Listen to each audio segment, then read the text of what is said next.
पूर्णमदः पूर्णमिदं पूर्णात् पूर्णमुदच्यते पूर्णस्य पूर्णमादाय पूर्णमेवावशिष्यते। ॐ शान्ति शान्ति शान्तिः। ॐ गुरुर्ब्रह्मा गुरुर्विष्णुर्गुरुर्देवो महेश्वरः गुरुसाक्षात् परं ब्रह्म तस्मै श्रीगुरवे नमः।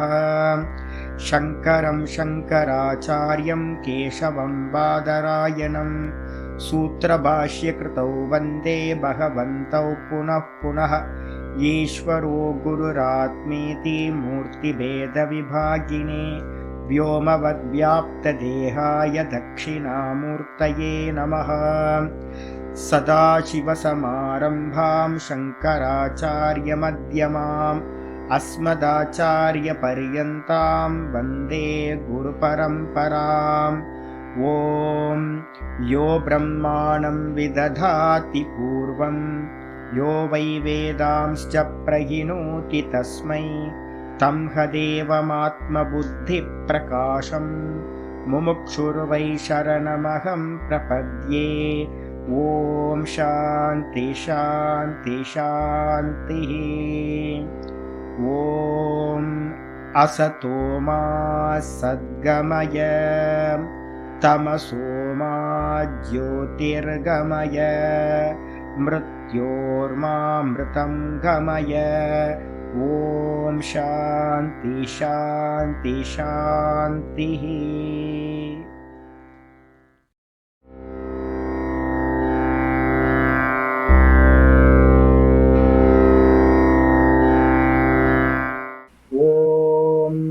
गुरुर्ब्रह्मा गुरुर्विष्णुर्गुरुर्देवो महेश्वरः गुरुसाक्षात् परं ब्रह्म तस्मै श्रीगुरवे नमः। वन्दे गुरूणां चरणारविन्दे सन्दर्शित स्वात्मसुखावबोधे निःश्रेयसे जाङ्गलिकायमाने संसारहालाहलमोघशान्त्यै। योगेन चित्तस्य पदेन वाचां मलं शरीरस्य च वैद्यकेन योपाकरोत्तं प्रवरं मुनीनां पतञ्जलिं प्राञ्जलिरानतोऽस्मि। आबाहुपुरुषाकारं शङ्खचक्रासिधारिणं सहस्रशिरसं श्वेतं प्रणमामि पतञ्जलिं। यस्त्यक्त्वा रूपमाद्यं प्रभवति जगतो अनेकदानुग्रहाय प्रक्षीणक्लेशराशिर्विषमविषधरो अनेकवक्त्रसुभोगी सर्वज्ञानप्रसूतिर्भुजगपरिकरः प्रीतये यस्य नित्यं देवो हि शस्वो व्यात्सितविमलतनुः योगतो योगयुक्तः योगतो योगयुक्तः। ॐ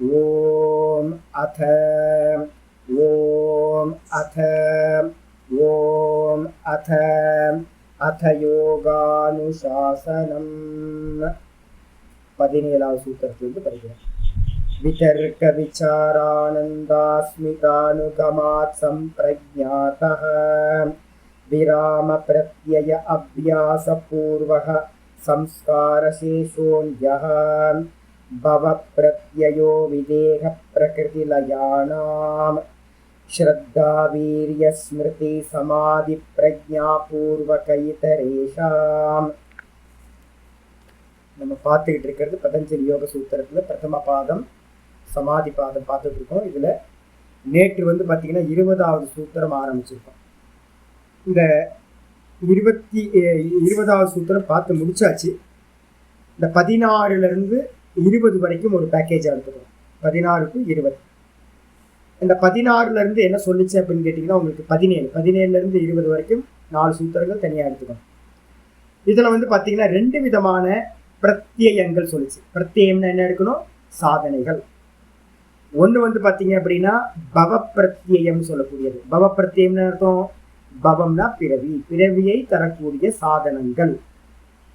அந்த பிறவியை தரக்கூடிய சாதனங்கள் எது அப்படின்னு கேட்டிங்கன்னா நம்ம சவிகல்ப சமாதி எல்லாமே பார்த்தீங்கன்னா ரீபர்த் கொடுக்கும்.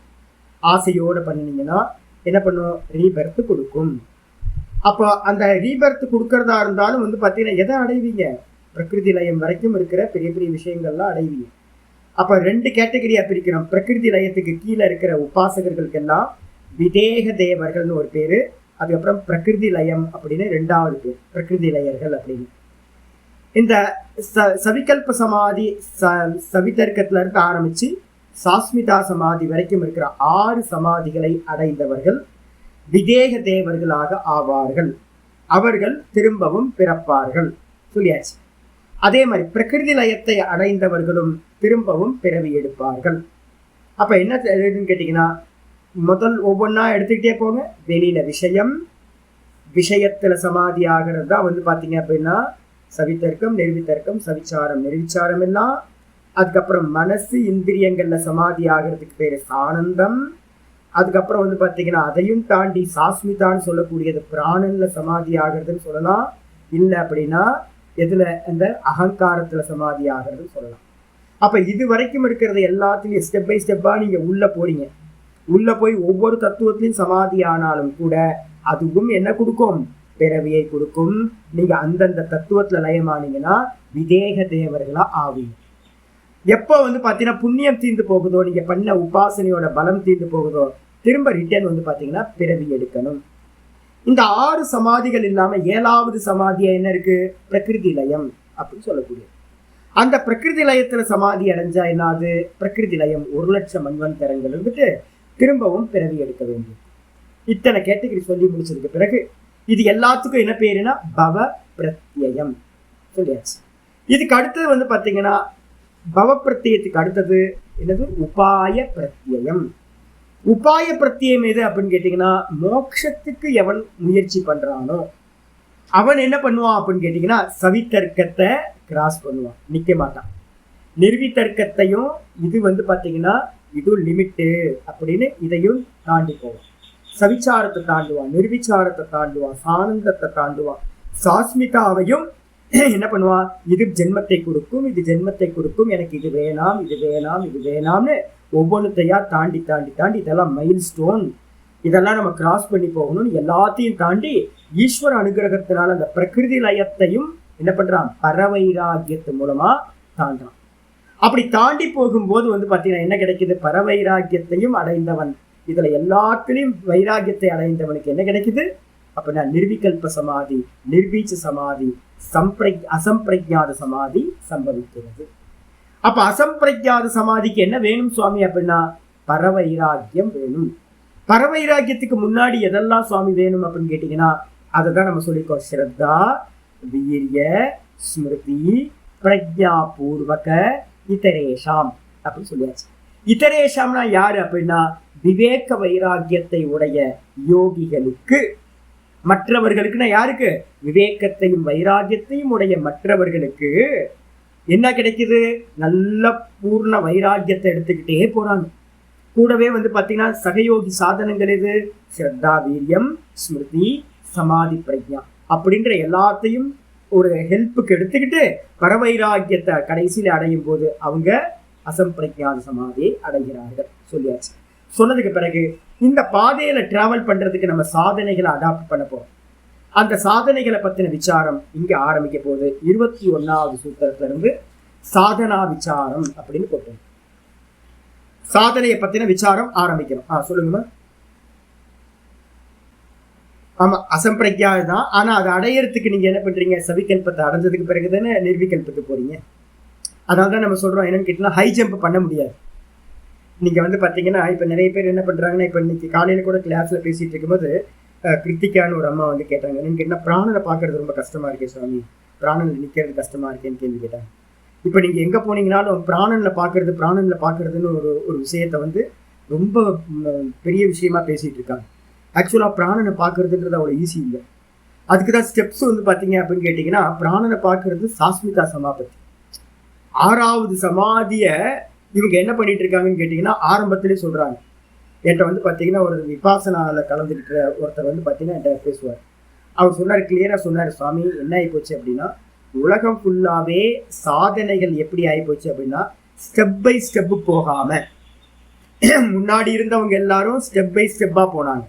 இந்த ஸ்டெப் பை ஸ்டெப்பு போகிறது வந்து ரொம்ப டைம் எடுக்குன்றதுனால எல்லாம் ஷார்ட்கட் பண்ணவங்க என்ன பண்ணிட்டாங்க, இமீடியட்டாக வந்து பார்த்தீங்கன்னா அந்த கோலை வந்து பார்த்தீங்கன்னா சொல்கிறேன் என்ன பண்ணாங்க அப்படின்னா, இதில் வந்து பார்த்தீங்கன்னா நம்ம விபாசனால வந்து பார்த்தீங்கன்னா 3வது நாள் என்ன பண்ணுவாங்கன்னா, இப்போ நான் சொல்கிறேன்ல லைட்டாக மூக்கை டச் பண்ணுங்க, டச் பண்ணக்கூடாது, ஆனால் டச் பண்ணணும். ஒரு லைட்டாக ஒரு ஸ்கின்னோட அந்த ஒரு எம்எம் கேப் இருக்கும் போதே என்ன இருக்குன்னா அதோட ஒரு சுறுசுறுன்னு ஒரு இது இருக்கும். இந்த உணர்வுகளை வந்து பார்த்தீங்கன்னா கவனிக்கிறதுன்னு ஒன்று இருக்குது. இந்த ஸ்கின்னில் இது மாதிரி ஒவ்வொரு சென்ஸுக்கும் இருக்கக்கூடிய அந்த உணர்வுகளை கவனிக்கிறது. இது வந்து பார்த்தீங்கன்னா விபாசனால 3வது நாள்லேருந்து 6வது நாளுக்குள்ளார சொல்லி கொடுத்துருவாங்க. இதை வந்து 10 நாளுக்குள்ளார கேம்ப் முடிச்சிடும் உங்களுக்கு. 10 நாளில் வந்து பார்த்தீங்கன்னா உங்களுக்கு சூனியத்து வரைக்கும் கொண்டு போயிடுவாங்க. இப்போ என்ன ஆகும் அப்படின்னு கேட்டிங்கன்னா, வெளியில் வந்த மறுநாள் உங்களால் அதை எதுலேயுமே நிற்க முடியாது. கேம்ப் முடிஞ்சதுக்கு அப்புறம் 10 நாளுக்கு அப்புறம் 11வது நாள் கொஞ்சோண்டு அதோட சாயல் இருக்கும், அதுக்கப்புறம் இருக்கவே இருக்காது, எல்லாம் போயிடும். இப்போ வந்து பார்த்தீங்கன்னா என்ன சொல்கிறாங்கன்னு கேட்டிங்கன்னா, என்னோட ரொம்ப டீப்பாக அதில் போனவர் வந்து பார்த்தீங்கன்னா இன்னும் இருக்கார். அந்த விபாசனால நிறைய கோர்ஸ் இருக்குது, 10 நாள் கோர்ஸ், 1 மாதம் கோர்ஸ், 3 மாதம் கோர்ஸ், இதெல்லாம். அவர் வந்து பார்த்தீங்கன்னா நிறைய ட்ராவல் பண்ணவர் என்ன சொன்னார் அப்படின்னு கேட்டிங்கன்னா, ஒரு மாங்க் வந்து பார்த்தீங்கன்னா புத்திஸ்ட் மாங்க் வந்து ஒரு இதில் வந்து பார்த்தீங்கன்னா மானிஸ்ட்ரியில் வந்து பார்த்தீங்கன்னா ஸ்டெப் பை ஸ்டெப்பாக ஒரு 10 வருஷத்தில் 15 வருஷத்தில் எதை அச்சீவ் பண்ணுறாரோ அந்த விஷயத்தை இவங்க என்ன பண்ணுறாங்கன்னு கேட்டிங்கன்னா விபாசனால 3வது நாளும் 6வது நாளும் ஒருத்தருக்கு கொடுத்துட்றாங்க. அப்போ 10 வருஷம் ட்ராவல் பண்ணி அடைய வேண்டிய விஷயத்த 3வது நாள் ஒருத்தர் அடைய முடியுமா? அடைய முடியாது. ஆனால் நீங்கள் மீடியாவில் வந்து பார்த்தீங்கன்னா பிரபலமாகணும் அப்படின்னா உங்களுக்கு ஒரு மேஜிக் காட்டணும்னா என்னது எடுத்து காட்டிடுவாங்க. இப்போ இதே மாதிரி தான் எல்லா இடத்துலையும் என்னன்னா சாஸ்மிதா சமாபத்தி தான் பிராணன்ல நடக்கிற சமாபத்தி. நீங்கள் ஈகோன்னு பேசுனீங்கன்னா ஈகோவை இது பண்ணுறது அப்படின்னா மீடியாவில் வந்து ரொம்ப ஃபேமஸாக அதெல்லாம் இருக்கும். அந்த அகங்காரத்தை நாசம் பண்ணுறது, ஈகோவை நாசம் பண்ணுறது அப்படின்னு போது, ஆனால் வந்து அகங்காரத்தை நாசம் பண்ணுறதெல்லாம் எத்தனாவது ஸ்டெப்பு? 6வது சமாதியில தான் தாண்டி போக வேண்டிய விஷயம். இப்போ இந்த ஸ்டெப் பை ஸ்டெப்பாக வந்து போகிறத வந்து பார்த்தீங்கன்னா நிறைய பேர் கேன்சல் பண்ணிட்டு டைரெக்டாக வந்து பார்த்தீங்கன்னா அட்டைன் பண்ணணும்னு நினைக்கிறாங்கன்னு வச்சுங்க. இப்போ பகவான் வந்து பார்த்தீங்கன்னா நான் யார் விசாரத்தில் நிற்கணும்னு சொல்கிறேன். நேற்று வந்து ஒரு அம்மா வந்தாங்க, அவங்க சொல்கிறாங்க நானும் ட்ரை பண்ணி பார்க்குறேன் சுவாமி, நான் யார் அப்படின்னு நிற்க முடியல சுவாமி, சஞ்சலமாக இருக்குது மனசு, எப்படி நிற்க முடியும்? ஏன்னு கேட்டிங்கன்னா நான் யாருன்றது வந்து பார்த்தீங்கன்னா 8வது ஸ்டெப்பு ஆத்மாவில் நிற்கிறது தான் தான் தான் தான் தான்ல. அப்போ நடுவில் இருக்கிறது எல்லாத்தையும் நீங்கள் கிராஸ் பண்ணி தானில் நிற்கணும் அப்படின்னா அதுக்கு எப்படி முடியும் அது? ஆனால் ரொம்ப பிரசித்தமாயிடுச்சு அப்படின்னா ரொம்ப பிரசித்தமாகி போச்சு நான் யார் நிற்கிறது, நான் யார் விசாரம் அப்படின்னு. அப்போ என்ன அர்த்தம் அப்படின்னு கேட்டிங்கன்னா, இங்கே ஏன் நிர்பீஜ சமாதி 2 விதம்னு சொல்லியிருக்கு அப்படின்னா, நீங்கள் என்ன பண்ணணும், ஸ்டெப் பை ஸ்டெப்பாக ஒவ்வொருத்தையும் சவித்தர்க்கம் நிர்வித்தர்க்கம். ஏன் அப்படின்னா சத்துவகுணம் வந்து பார்த்தீங்கன்னா இமீடியட்டாக 100% 98% போய் நிற்காது. நமக்கு பரப்பிரசங்கியானம்னு 98% போனாதான் பரவைராகியத்தை அப்ளை பண்ண முடியும். அதுக்கப்புறம் தான் நீங்கள் என்ன பண்ண முடியும், நிர்விகல்ப சமாதி அட்டைன் பண்ண முடியும்.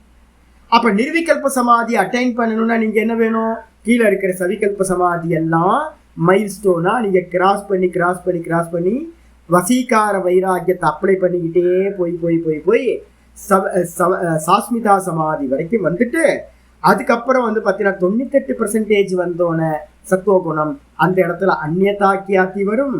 அந்த அந்நியதாக்கியாத்தி பண்ண இடத்துல பரவைராகியம் வரும். அந்த பரவைராகியத்தை தாண்டி தான் நீங்க என்ன பண்ண முடியும், நிர்விகல்ப சமாதியை அடைய முடியும். அப்ப நீங்க கிராஸ் பண்ணும் போது வந்து பாத்தீங்கன்னா 2 வித சமாதிகள் நிர்பீஜத்துக்கு இருக்கு. ஒன்னு சவிகல்பம், இன்னொன்னு நிர்விகல்பம். சவிகல்பத்தை தாண்டினாதான் நிர்விகல்பத்தை அடைய முடியும் அப்படின்னு புரிஞ்சு.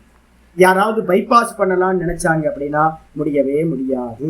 இதுக்காக தான் 2 விதம் அப்படின்னு சொல்லியிருக்கு. இது நல்ல கேள்வி, நானே சொல்லணும்னு நினைச்சேன், நீங்க கேட்டீங்க, நான் சொல்லியாச்சு. அப்ப நீங்க என்ன பண்ணணும், மெதுவா ஒவ்வொன்றுத்தலையா வச்சு மேலே ஏறணும். சவித்தர்க்கத்தை கொஞ்சம் அபியாசம் பண்ணணும். ஃபர்ஸ்ட் திராட்டக் பண்ணணும். திராட்டக்கு அப்புறம் வந்து பார்த்தீங்கன்னா தியானம் இந்த தாரணா பண்ணணும். தாரணைக்கு அப்புறம் வந்து பார்த்தீங்கன்னா இப்போ என்னோட ஆச்சரிய சுவாமி சொல்லுவார், பீகார் ஸ்கூல் ஆஃப் யோகாவில் வந்து பார்த்தீங்கன்னா என்னோட ஆச்சரிய சுவாமி ஃபர்ஸ்ட் பேட்ச் சத்யானந்த சரஸ்வதியோட டைரக்ட் டிசேபிள் ஒரு 5-6 பேர் தான் மெயினாக இருந்தாங்க. அப்போ அவங்க சொல்லுவாங்க, என்னோட ஆச்சரிய சுவாமி சொல்லுவார் என்னன்னு கேட்டிங்கன்னா, நான் கேட்டேன் சுவாமி, இப்போ நான் வந்து படித்து முடிச்சோன்னு நான் கேட்டேன், சுவாமி நான் யார்கிட்டயாவது போய் கொஞ்சம் யோகா படிக்கிறேன், உங்களோட குருபாய்கள்லாம் யோகத்தில் இருக்காங்க, நிறைய இன்ஸ்டிடியூட் வச்சுருக்காங்க, நான் போய் படிக்கணும், நீங்கள் எங்கே யாரையாவது ப்ரிஸ்கிரைப் பண்ணி எனக்கு ஒரு லெட்டர் கொடுங்க, நான் போகிறேன் அப்படின்னு. என்னோட சுவாமிகிட்ட நிறைய பேர் வந்து போயிட்டு இருந்தேன்.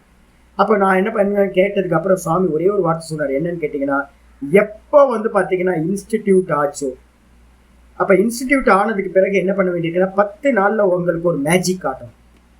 10 நாளில் மேஜிக் காட்டணும் போது யமம் நியமம் விட்டாச்சு. எல்லா ஆசிரமங்கள்லையும் யம நியமத்தை வந்து பார்த்தீங்கன்னா வேல்யூஸ் அதை விட்டாச்சு. அதுக்கப்புறம் ஆசனத்தில் வந்து பார்த்தீங்கன்னா எல்லாத்துக்கும் ஆசனத்து மேலே ஒரு பெரிய மோகம் இருக்குது. ஆசனம், அதுக்கப்புறம் பிராணாயாமம். இந்த ஆசனத்துக்கு அப்புறம் பிராணாயாமத்துலேயும் வந்து பார்த்தீங்கன்னா செலக்டடாக வந்து பார்த்தீங்கன்னா எதை பண்ணுறாங்க அப்படின்னா வெறும் அந்த ஹீலிங் பண்ணுறதுக்கான என்னெல்லாம் இருக்கோ அது மாதிரியான பிராணாயாமங்கள் எடுத்துக்கு. இதை எடுத்ததுக்கு அப்புறம் ஆசனம் பிராணாயாமம் இருக்கு. அதுக்கப்புறம் முக்கியமானது ஒன்று இருக்கு, என்னன்னு கேட்டீங்கன்னா பிரத்யாகாரம்னு சொல்லக்கூடியது. அதுதான் தமம்னு நம்ம வேதாந்தத்தில் சொல்றோம், இந்திரிய நிகிரகம் அப்படின்னு.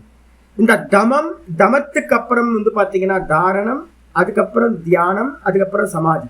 இதுல இப்ப இருக்க நியூ எல்லா ஆட்களும் யோகிகள் என்ன பண்ணிட்டாங்கன்னா யம நியமத்தை விட்டாச்சு. அதுக்கப்புறம் டைரக்டா ஆசனம் பிராணாயாமம். பிராணாயாமத்திலையும் என்ன பண்ணுவாங்கன்னா உச்சத்துக்கு போகவே மாட்டாங்க, மேலோட்டமா இருக்கிற பிராணாயாமத்தையே ஜீவனம் ஃபுல்லா சொல்லி கொடுத்துக்கிட்டே இருக்காரு. இதுக்கு அடுத்தது வந்து பாத்தீங்கன்னா பிராணாயாமத்தை லைட்டா சொல்லி கொடுத்துட்டு திராட்டக் வந்து பாத்தீங்கன்னா ரொம்ப லைட்டா திராட்டக், அதுவும் வந்து பாத்தீங்கன்னா ஈஸ்வர ரூபத்துல சொல்லியே கொடுக்க மாட்டாங்க. ஈஸ்வர ரூபத்துல சொல்லாம ஏதாவது ஒரு ரவுண்டை போட்டுட்டு வந்து பாத்தீங்கன்னா அந்த ரவுண்டை வந்து நீங்க பிளாக் ஒரு டாட் வச்சுட்டு அதை பண்ணுங்கன்னு சொல்லுவாங்க. ஈஸ்வரனை கொண்டு வர மாட்டாங்க. அதுக்கு அடுத்தது வந்து பாத்தீங்க அப்படின்னா முக்கியமானது இந்த பிரத்யாகாரத்தை கொண்டு வராமையே திராட்டக், பிரத்யாகாரத்தை கொண்டு வராமையே தாரணா. தாரணையும் வந்து பாத்தீங்கன்னா அதிகம் போறதே இல்லை, தாரணையும் லைட்டா டச் பண்ணி சில இன்ஸ்டிடியூட் மட்டும்தான் என்ன பண்ணுது திராட்டக்கையும் தாரணையும் சொல்லி தருது. மீதி இருக்கிறவங்க என்ன பண்றாங்க பிராணாயாமம், பிராணாயாமத்துல இருந்து ஒரு ஹை ஜம்ப் தியானம்.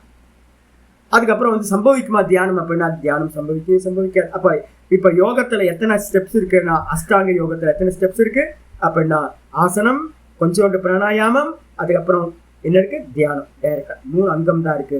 மீதி இருக்கிற பேஸா இருக்கிறது எல்லாத்தையும் எடுத்தாச்சு. ஏன்னா வியாபாரம் பண்ணணும். அப்ப வியாபாரம் பண்றதுக்கு வந்து பாத்தீங்கன்னா எல்லாம் தப்பு. இப்ப வந்து பாத்தீங்கன்னா ஸ்ரீவித்யா உபாசனை எடுத்துங்களேன். என்னோட சிஷ்யர் ஒருத்தர் இருந்தார், திருவண்ணாமலையிலேருந்து பார்த்தீங்கன்னா ஒரு நாள் போனார். ஒரு நாள் 3 நாள் லீவ், என்கிட்ட சொல்லவே இல்லை. போயிட்டு வந்து பார்த்தீங்கன்னா ஒரு பாலா அதிபாலான்னு ஒரு மந்திரம் இருக்கு. கணபதி மந்திரத்தையும் எடுத்துக்கிட்டு பாலா அதிபாலான்ற மந்திரத்தையும் 3 மந்திரத்தையும் ஒரே டைம்ல எடுத்துட்டு வந்தேன். அதுக்கப்புறம் வந்து பார்த்தீங்கன்னா ஒரு 3 மாசம் கழிச்சு நான் ஊருக்கு போற சுவாமிகள். எதுக்கு அப்படின்னா எனக்கு சோடசி அபிஷேகம் அப்படிங்க. சோடசி பண்றதுக்கு வந்து பார்த்தீங்கன்னா இருக்கிறதே உச்சமானது ஸ்ரீவித்யா உபாசனையில ரொம்ப உச்சம் வந்து சோடசி மந்திரம். அந்த அபிஷேகம் பண்ணி புதுசா பேர் மாத்துவாங்க. அது கொடுக்கறதுக்கு வந்து பாத்தீங்கன்னா குறைஞ்சபட்சம் 15 இருந்து 20-25 வருஷம் ஆயிடும் ஒருத்தரோட லைஃப் டைம். அப்பதான் வந்து பாத்தீங்கன்னா அது நடக்கும். இவர் வந்து பாத்தீங்கன்னா 3 மாசத்துல வந்து பாத்தீங்கன்னா அந்த மந்திரத்தை வாங்கிட்டேன். கணபதி மந்திரத்தை சித்தப்படுத்துறதுக்கு 3 வருஷம் ஆகும். பாலா மந்திரத்தை வந்து பாத்தீங்கன்னா பாலா அதிபாலாவை கொடுத்தீங்கன்னா 3 வருஷம் எடுத்துப்பாங்க. பாலாவும் அதிபாலாவும் சித்தப்படுத்துறது. அதுக்கப்புறம் தான் ஸ்டெப் பை ஸ்டெப்பா ஒவ்வொரு நாள் போவாங்க. இப்ப என்ன ஆகி போச்சு, அங்கேயும் ஷார்ட்கட். இப்ப எல்லா இடத்துலயும் ஷார்ட்கட் அடிக்கிறாங்க. நம்ம என்ன பண்ணுவோம், நிர்விகல்ப சமாதியில நான் யாருன்னு நான் வெறும் புரணத்துல நிக்க போறேன்னு ஒருத்தன் சொல்றான் அப்படின்னா தலையிலேயே 4 அடி. அதெல்லாம் பண்ண முடியாது. நிர்விகல்ப சமாதிலாம் சம்பவம் இல்லை. அப்ப என்ன பண்ணணும் அப்படின்னு கேட்டீங்கன்னா நிர்பீஜ சமாதி 2 வெரைட்டி. என்ன வெரைட்டி? முதல்ல வந்து பாத்தீங்கன்னா சபீஜ சமாதிகளை நீங்க கிராஸ் பண்ணணும். சபீஜ சமாதியை கிராஸ் பண்ணா மட்டும்தான் நிர்பீஜ சமாதியை அட்டைன் பண்ண முடியும் அப்படின்னு சொல்லியாச்சு. அதுக்காக தான் அங்க 96வது பேஜ்ல அப்படி சொல்லியிருக்கு. ஆயிடுச்சா? இன்னைக்கு பாடத்துக்கு வந்துருங்க. இப்ப ஸ்டெப் பை ஸ்டெப்பா போறோம். இப்ப இங்க பாத்தீங்கன்னா இப்ப யோசிச்சு பாருங்களேன், வைராக்கியம் தான் வந்து பாத்தீங்கன்னா பிரத்யயம் இருக்குல்ல, பவ பிரத்யயம் விதேக பிரத்யயம் 2 இருக்கு. உபாய பிரத்யயம். இந்த பிரத்யயத்துக்கு 2வது மீனிங் என்ன அப்படின்னு கேட்டீங்கன்னா வைராக்கியம்னு பேர் பிரத்யயத்துக்கு. பவ பிரத்யம்னா என்ன அர்த்தம் அப்படின்னு கேட்டீங்கன்னா நீங்க சவிகல்ப சமாதி அடையறதுக்கு என்ன வைராக்கியம் தேவைப்படுது? இந்த வசீகார வைராக்கியத்தை வச்சுதான் நீங்க மேல மேல மேல சவிகல்ப சமாதி எல்லாத்தையும் அடையிறீங்க. அந்த வைராக்கியத்துக்கு பேர் தான் பிரத்யயம், சாதனம் அப்படின்னு பேர். அப்போ அந்த சாதனங்கள் எல்லாமே என்ன பண்ணுவீங்க, நீங்க சாஸ்மிதா வரைக்கும் பிரகிருதி லயம் வரைக்கும் அடைஞ்சாலும் அந்த வைராக்கியத்தை வச்சு அடைஞ்ச அந்த பிரகிருதி லய பரியந்தம் இருக்கிற எல்லாமே ரீபர்த்தை கொடுக்கும். அதுக்கப்புறம் உபாய பிரத்யம்னா என்னது? உபாய பிரத்யம் அப்படின்றது பரவைராக்கியம். அதையும் தாண்டி வந்து பாத்தீங்கன்னா பரவைராகியத்தை யூஸ் பண்ணும் போதுதான் அவன் என்ன பண்றான், நிர்விகல்ப சமாதி அட்டைன் பண்றான். அப்ப முதல்ல வசீகார வைராக்கியம், அதுக்கப்புறம் பரவைராக்கியம், இந்த ரெண்டுத்தையும் அடைஞ்சாதான் உங்களுக்கு வந்து கிடைக்கும். அப்போ முதல் வைராக்கியத்தினால சவிகல்ப சமாதி, பரவைராக்கியத்தினால் வந்து பாத்தீங்கன்னா அசம்பிரஜாத சமாதி கிடைக்கிறது. சொல்லியாச்சு. சொன்னதுக்கு பிறகு வந்து பாத்தீங்கன்னா 21வது சூத்திரத்துல இருந்து சாதன விசாரம் அப்படின்னு எழுதி. சாதனை என்னென்ன சாதனை ஆச்சரிய சொல்ற. பாஷ்யம் மேல இருக்கு பாருங்க, 100வது நம்பர் பேஜ்ல மேல ஒரு பாஷ்யம் இருக்கு. தே கலு நவயோகினோ மிருது மத்திய அதிமாத்திர உபாயாக பவந்தி. அற்புதமான ஒரு வார்த்தை சொல்றார். தே கலு, தே அப்படின்னா யாரெல்லாம் உபாய பிரத்யேகத்தை எடுத்திருக்காங்களோ யோகிகள். இப்ப நம்ம எல்லாம் என்ன பண்ண போறோம், நமக்கெல்லாம் வந்து பாத்தீங்கன்னா மோட்சம் கோலா இருக்கணும், எந்த தத்துவத்திலையும் லயமாக கூடாது. இதெல்லாம் என்னன்னு கேட்டீங்கன்னா மைல் ஸ்டோன்ல நின்றுட்டீங்க, நீங்க லட்சியத்தை அடைய முடியாது.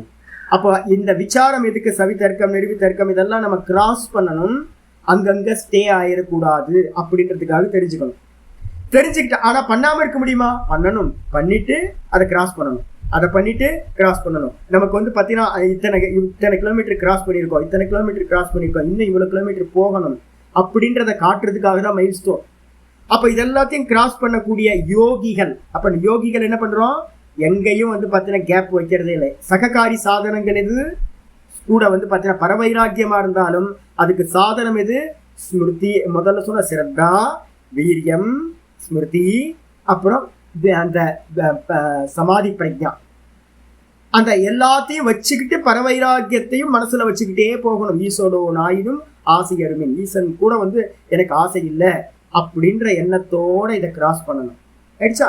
சொன்னதுக்கு பிறகு அப்படிப்பட்ட யோகிகளா இருக்கிற இப்ப நம்ம என்ன, நம்ம பவப்பிரத்தியத்துக்கு யூஸ் பண்ண போறதில்ல, ரீபர்த் வேணாம், ரீபர்த் வேணவே வேணாம். அப்ப நமக்கு தேவை மோட்சம். அப்ப மோட்சம் தேவை அப்படின்னா நமக்கு என்ன பேர் வந்துருது, உபாய பிரத்யேகத்தை நம்ம அனுஷ்டானம் பண்ண போறோம். அந்த உபாய பிரத்யேகத்தை அனுஷ்டானம் பண்றவங்களுக்கு யாரு பேர் கொடுத்துருக்கோம், உபாய பிரத்யோ யோகினாம் பவதி. போன ஸ்லோகத்துல முதல் சப்தமே பாஷ்யத்துல தான் ஆரம்பிக்கிறேன். உபாய பிரத்யேகத்தை யாரு அடாப்ட் பண்றாங்களோ அவங்க தான் யோகிகள். அந்த யோகிகள் எத்தனை பேரு, தே கலு. கலு அப்படின்னா அல்லவா, பிரசித்தம்னு அர்த்தம். பிரசித்தமாக, கலுன்றதுக்கு அர்த்தம் பிரசித்தம். இது வந்து யோகிகள் மத்தியில ரொம்ப பிரசித்தம்ங்க. என்ன பிரசித்தம், தேனா அந்த யோகிகள். தேன்றதுக்கு அர்த்தம் போன ஸ்லோகத்துல சொன்ன அந்த யோகிகள். நவயோகினோ, எத்தனை பேருப்பா அப்படின்னா நவ பவந்தி. அந்த யோகிகள் 9 விதமாக ஆவார்கள்.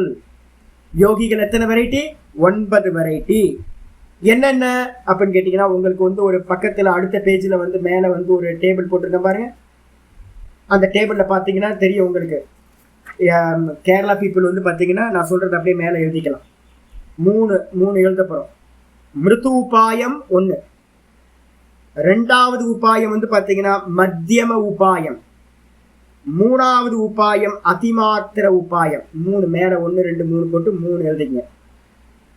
அதுக்கு கீழே எழுதுனீங்கன்னா என்ன எழுதுவீங்க, மிருது உபாயம், மத்திய உபாயம், தீவிர உபாயம் மேல எழுதிட்டு கீழே வந்து எழுதுனீங்கன்னா அந்த மிருது உபாயத்தை எப்படி அனுஷ்டானம் பண்றோமோ அந்த அனுஷ்டானம் பண்ற வேகத்துக்கு பேர் என்ன பேர் அப்படின்னா, ஒவ்வொன்றுத்துக்கு கீழே எழுதுங்க. மிருது உபாயத்துக்கு கீழே மிருது சம்வேகம், மிருது சம்வேகம், மத்திய சம்வேகம், தீவிர சம்வேகம் 3 எழுதிக்கிறீங்க.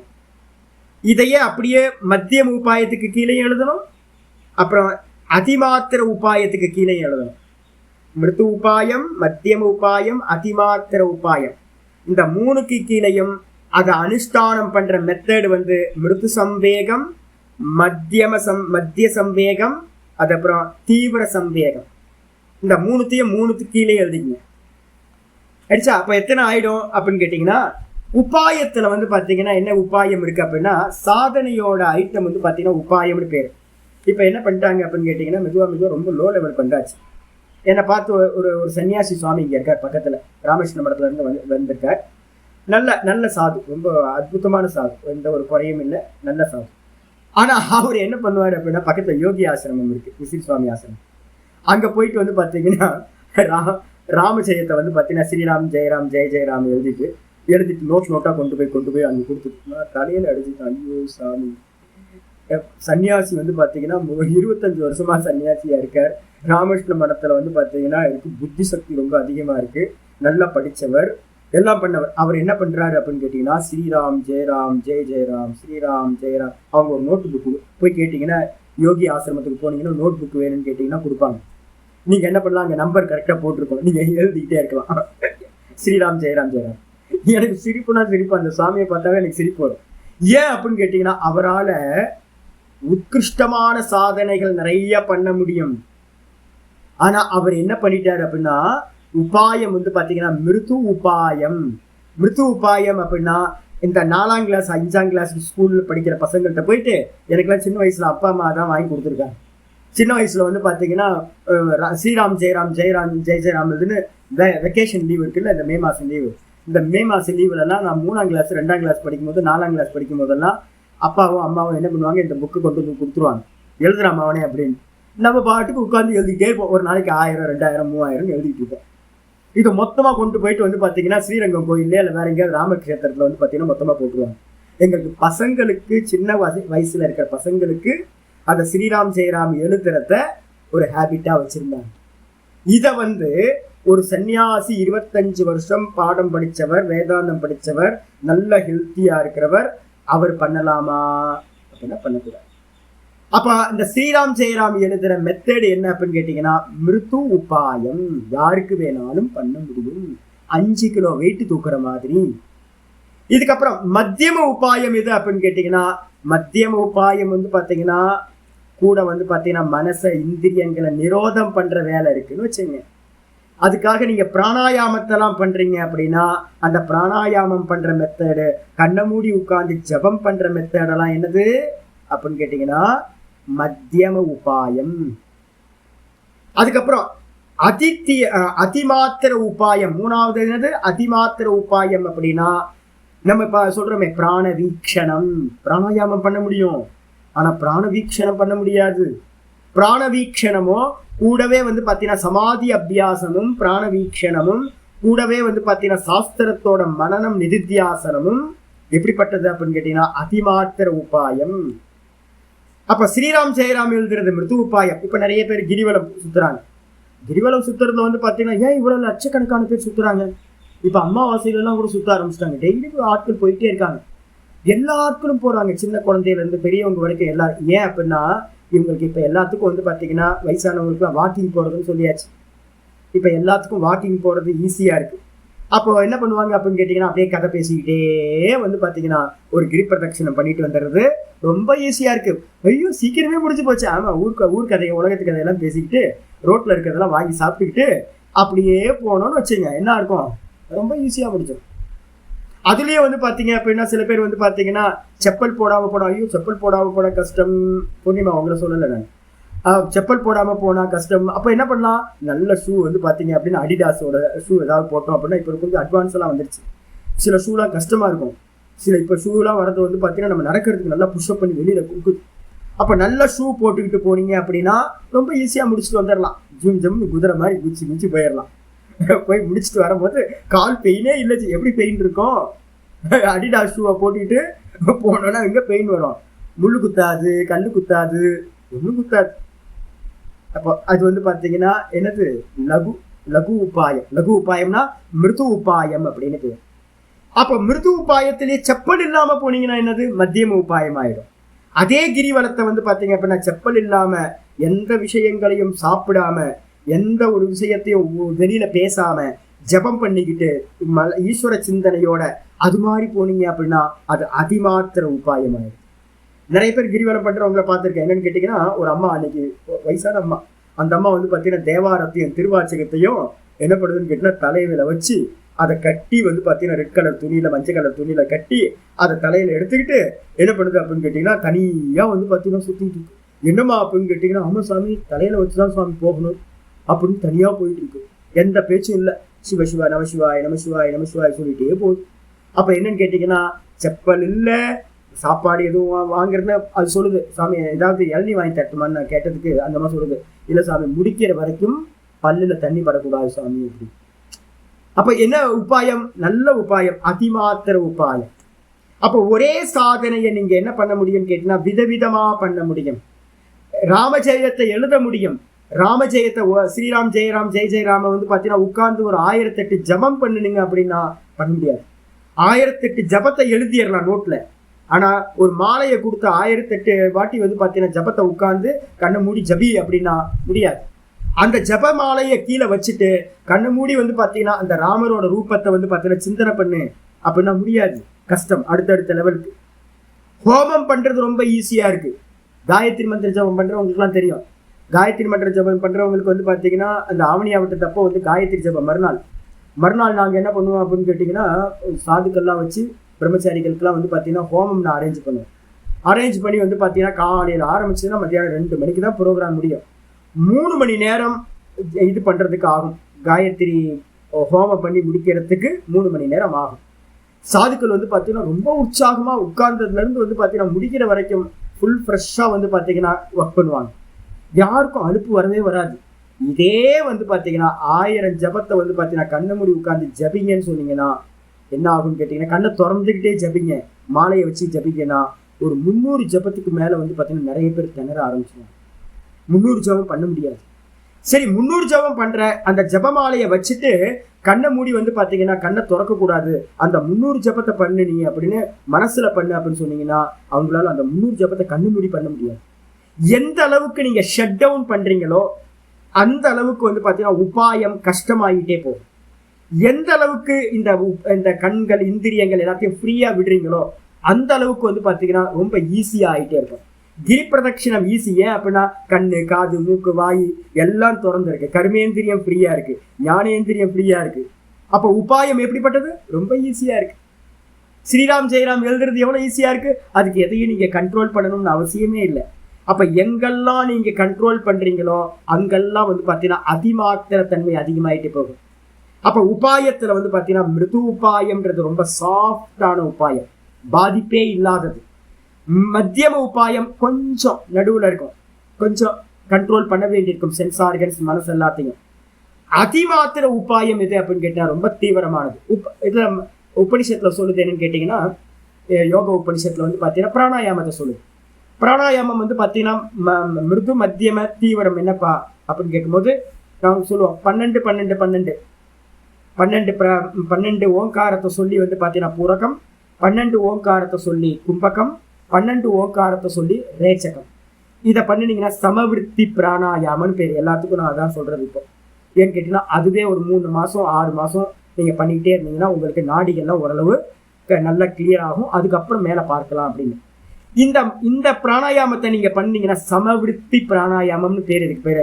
இந்த பிராணாயாமத்தை பண்ணினீங்கன்னா எந்த ப்ராப்ளமும் இருக்காது. இப்பவே அதுக்கு சொல்லும் போதே சுவாமி அவ்வளவு தூரம் பண்ண முடியும் சுவாமி, அப்ப 8க்கு வந்துருங்க. அந்த பிராணாயாமத்தை 10 10 10 பண்ணுங்க அப்படின்ற.